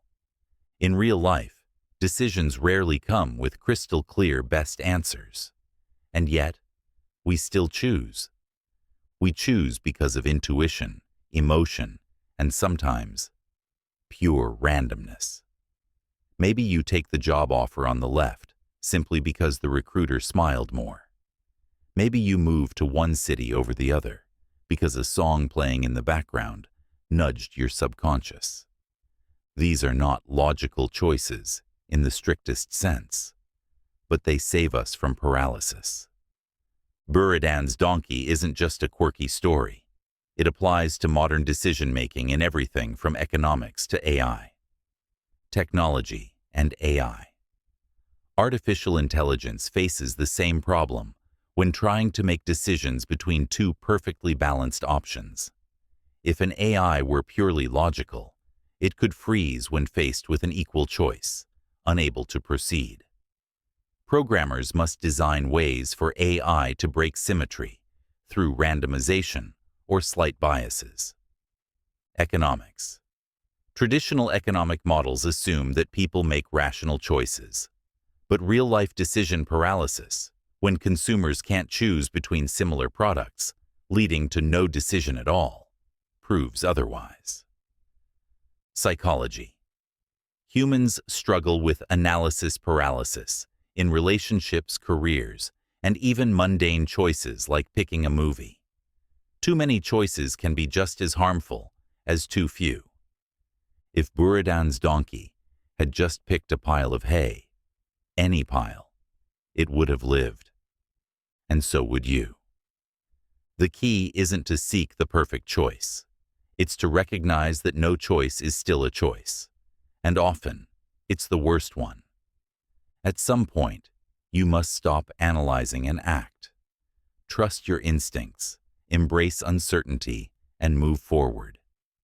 Because in the end, it's not about choosing the right pile of hay. It's about choosing something before it's too late. The invisible crime. What if you could commit a crime with absolute certainty of never being caught? Imagine a perfect opportunity, a scenario where you could do something illegal, immoral, something that would change your life forever. And the most important part? No one will ever find out. Not now, not later, not ever. No witnesses, no evidence, no consequences. Maybe it's stealing an untraceable fortune. Maybe it's betraying someone's trust in a way they would never discover. Maybe it's something darker, something you've never admitted to yourself. The question isn't whether you could get away with it. You already know you can. The question is, would you? Morality without consequence. We like to believe we are good because we choose to be, that honesty, kindness, and integrity come from within. But what if those values only exist because of fear? Fear of punishment, fear of shame, fear of what others would think. But remove the fear, remove the consequences. What's left? Would you still be the same person? Or would you finally be free to act on the thoughts you've buried deep inside? And if you say, no, I wouldn't do it, ask yourself, why not? Because it's wrong? Or because you're afraid of what it would mean about you? The invisible crime reveals a terrifying truth. Most people believe they are good because they have never been truly tested. Imagine standing in a dark room with a briefcase full of money that isn't yours. No cameras, no one watching, no record of you ever being here. What happens next? Maybe you walk away, proud of your principles. Or maybe your hands hesitate. Your mind starts making excuses. It's not hurting anyone. No one will miss it. Maybe this is a test, and I was meant to take it. And then, just like that, the decision is made. The invisible line between who you were and who you are now has been crossed. Does it even matter? If a crime has no victims, is it still wrong? If no one ever finds out, does it even exist? Or does it only matter because you know? And once you realize what you're capable of, once you've seen the part of yourself that could take that money, break that trust, step over that line, can you ever look at yourself the same way again? Or will the real punishment be knowing what you did? Twin Earth. What if an identical Earth existed, with one crucial difference? Imagine an Earth just like ours. Same cities, same oceans, same history. A perfect copy, orbiting a distant star. Let's call it Twin Earth. At first glance, Twin Earth is indistinguishable from our own. If you were to visit, you'd see identical buildings, identical cultures, even identical people, down to someone who looks, acts, and thinks just like you. But there's a catch. Something is different. A tiny, seemingly insignificant change exists. Perhaps the word water on Twin Earth refers not to H2O, but to a chemically distinct liquid, one that behaves the same way, but is made of different molecules. Or maybe the color red is slightly shifted in wavelength, but everyone there has always seen it as red and never questions it. This is the Twin Earth thought experiment, first proposed by philosopher Hilary Putnam, to explore meaning, language, and reality itself. If a Twin Earth scientist points to their water and calls it water, does it mean the same thing as our water? If you met your Twin Earth counterpart, would you share identical thoughts, even if one small difference in your world shaped you in ways you'd never realize? What makes something real? Its physical properties, or the way we perceive it? The deeper question is, how much of your world is shaped by details you never even think to question? What if you already live on Twin Earth, one where a microscopic difference has been there all along, affecting everything in ways no one has ever noticed? Would you ever even know? Kafka's toxin puzzle. What if you had to intend to do something, but then never actually do it? A billionaire presents you with an offer. If you genuinely intend to drink a toxin tomorrow, a toxin that will make you incredibly sick for a day, but won't kill you, they will wire $1 million into your bank account tonight. Here's the twist. You don't actually have to drink it. The money will already be yours by morning. You can wake up, laugh at the absurdity of it all, and throw the toxin away. But there's a problem. The billionaire is watching you carefully. They are an expert at detecting dishonesty and uncertainty. If they suspect that you don't truly intend to drink the toxin, they won't pay you. So how do you do it? How do you genuinely convince yourself to intend something, while knowing full well you will never actually follow through? You try mind tricks, you set alarms, write notes, convince yourself the money depends on you drinking the toxin. But deep inside, you know you don't have to do it. The second you receive the money, your incentive to drink disappears. This is Kafka's toxin puzzle, a paradox that questions intention, self-deception, and free will. Can you make yourself honestly intend to do something while simultaneously knowing you won't? Or does true intention require an unshakable commitment, one that collapses the moment you realize you can escape the consequences? Mauryan absurdity. What if you said something that couldn't possibly be true? but still was. Imagine saying this sentence: "It's raining outside, but I don't believe it is." Absurd, right? You just stated that it's raining, yet you also claim not to believe it. How can both be true at the same time? This is known as Morean absurdity, named after the philosopher G.E. Moore, and it exposes a bizarre failure in human logic and belief. You can be wrong about whether it's raining. You can also believe something false. But you can't logically state a fact while also denying that you believe it. The contradiction doesn't lie in the fact itself. It lies in the structure of your thinking. Now, take it further. What if you said, "I know I exist, but I don't believe I do"? What if someone claimed, "I trust you completely, but I don't believe you're telling the truth"? These statements make no rational sense, yet we feel contradictions like this all the time. People often act as though something is true while internally doubting it.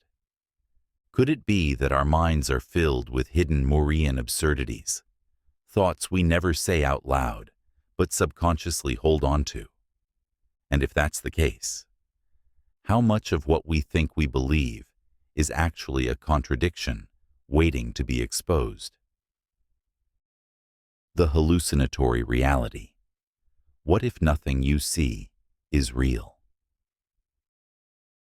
You wake up in the morning, rub your eyes, and take in the world around you. The walls of your room, the feeling of your bed, the distant hum of a car passing outside. Everything feels real. But how do you know? Science tells us that everything you perceive is filtered through your brain. You don't experience the world directly. You experience an interpretation of it, created by electrical signals in your mind. But what happens when that system fails? Hallucinations aren't just something that happen to people with mental illness or sleep deprivation. Studies show that everyone hallucinates all the time. Our brains simply correct the errors before we notice them. Now, imagine this. What if right now, as you read this, part of what you see is a hallucination? Not a full hallucination, but a subtle one, just enough to alter small details. Maybe the colors aren't quite right. Maybe the words you think you're reading aren't actually there. Maybe an object in your room was never there at all, but your mind filled it in to make sense of the space. How would you ever know? And if your brain is capable of editing reality without your permission, then what if all of reality is a hallucination? What if everything you've ever seen, heard, touched, or remembered is just an illusion created to keep you sane? And what happens if, one day, you start noticing the glitches? Narpadavada, the grandfather paradox. What if you traveled back in time and erased yourself? Imagine stepping into a time machine. The destination is the past, decades before you were born. You have a plan, a dangerous one. You're going to find your grandfather long before he had children and kill him. A horrifying thought, but one with profound implications. If you succeed, your grandfather never has your father. Your father never has you. And if you were never born, who traveled back in time to kill him? This is the grandfather paradox, one of the most famous time travel dilemmas, exposing a contradiction in causality. If you were never born, then you never existed to travel back in time.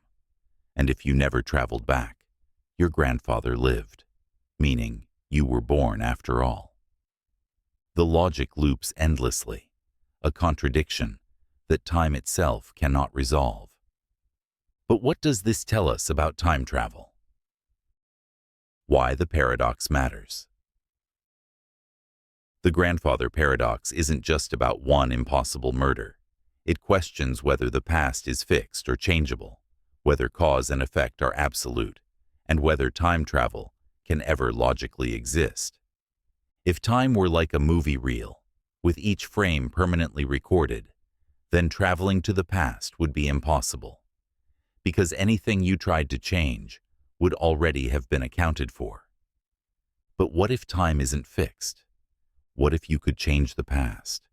Would that mean reality itself is unstable? Would the universe simply erase you from history in an instant? Or would something even stranger happen? Possible solutions to the paradox. Over the years, philosophers and physicists have proposed different ways to resolve the grandfather paradox. 1. The self-healing timeline, Novikov's principle. One possibility is that time simply won't allow the paradox. Every action you take in the past is already part of history, even if it seems like you're changing something. Maybe you think you killed your grandfather, but fate ensures that he miraculously survives. Or perhaps, in a twist, you end up becoming the very reason he meets your grandmother, making your own birth inevitable. Time fixes itself. You can try to change the past, but you will always fail. 2. The many worlds interpretation, parallel timelines. Another theory suggests that altering the past creates a branching timeline. When you kill your grandfather, you don't erase yourself. You just create a new reality where you never exist.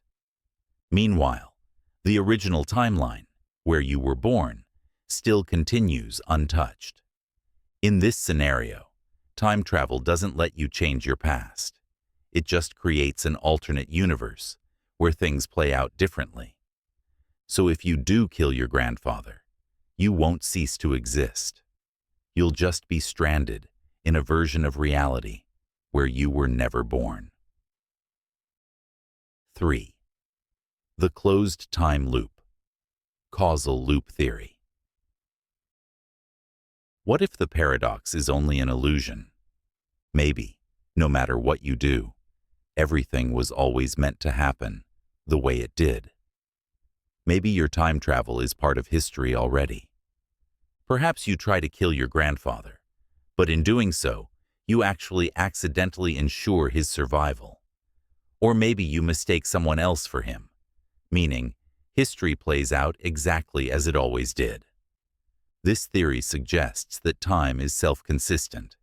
If you were able to go back in time, then your actions were already written into history before you ever left. What the paradox reveals about reality. The grandfather paradox isn't just a quirky sci-fi dilemma. It challenges our entire understanding of cause and effect. If time travel to the past were possible, does that mean the universe must follow strict rules to prevent paradoxes? Or does it mean that time itself is an illusion, something far stranger than we ever imagined? And here's a final chilling thought. What if time doesn't stop paradoxes? What if the moment you create a contradiction, the universe collapses, not just for you, but for everyone? Or worse, what if the timeline simply erases the problem by deleting you before you ever had the chance to make the mistake? Maybe the real reason we never see time travelers isn't because time travel is impossible, but because every time someone tries, reality simply erases them before they can break it. The living photograph. What if a picture of you kept changing? One day, you find an old photograph of yourself. You don't remember taking it, but there you are, standing in a familiar place, wearing clothes you swear you've never owned. You shrug it off as a forgotten memory, an old photo from years ago. But then, days later, you look at the photo again, and something is different. Your posture has changed. Your hands are in a different position. Your expression, before neutral, is now a faint smile. You feel a chill creep up your spine. Maybe it was always like this. Maybe you just misremembered, but you know you didn't. You check the next day, and the changes continue. The background shifts slightly. A shadow appears where there wasn't one before. Your hair looks longer. You set the photo down, disturbed. But something compels you to check again. A week later, you're no longer alone in the picture. There's a figure standing behind you, barely visible, just outside the focus. Too blurry to recognize, but unmistakably there, watching. Every day, the figure moves closer. One morning, you wake up and reach for the photograph, heart pounding. You're gone. The background remains. The place where you stood is empty. But the figure? The figure is standing exactly where you used to be. Then your phone buzzes. A new message. No sender. Just an image. It's a new photograph. And this time, it's taken from the perspective of the figure.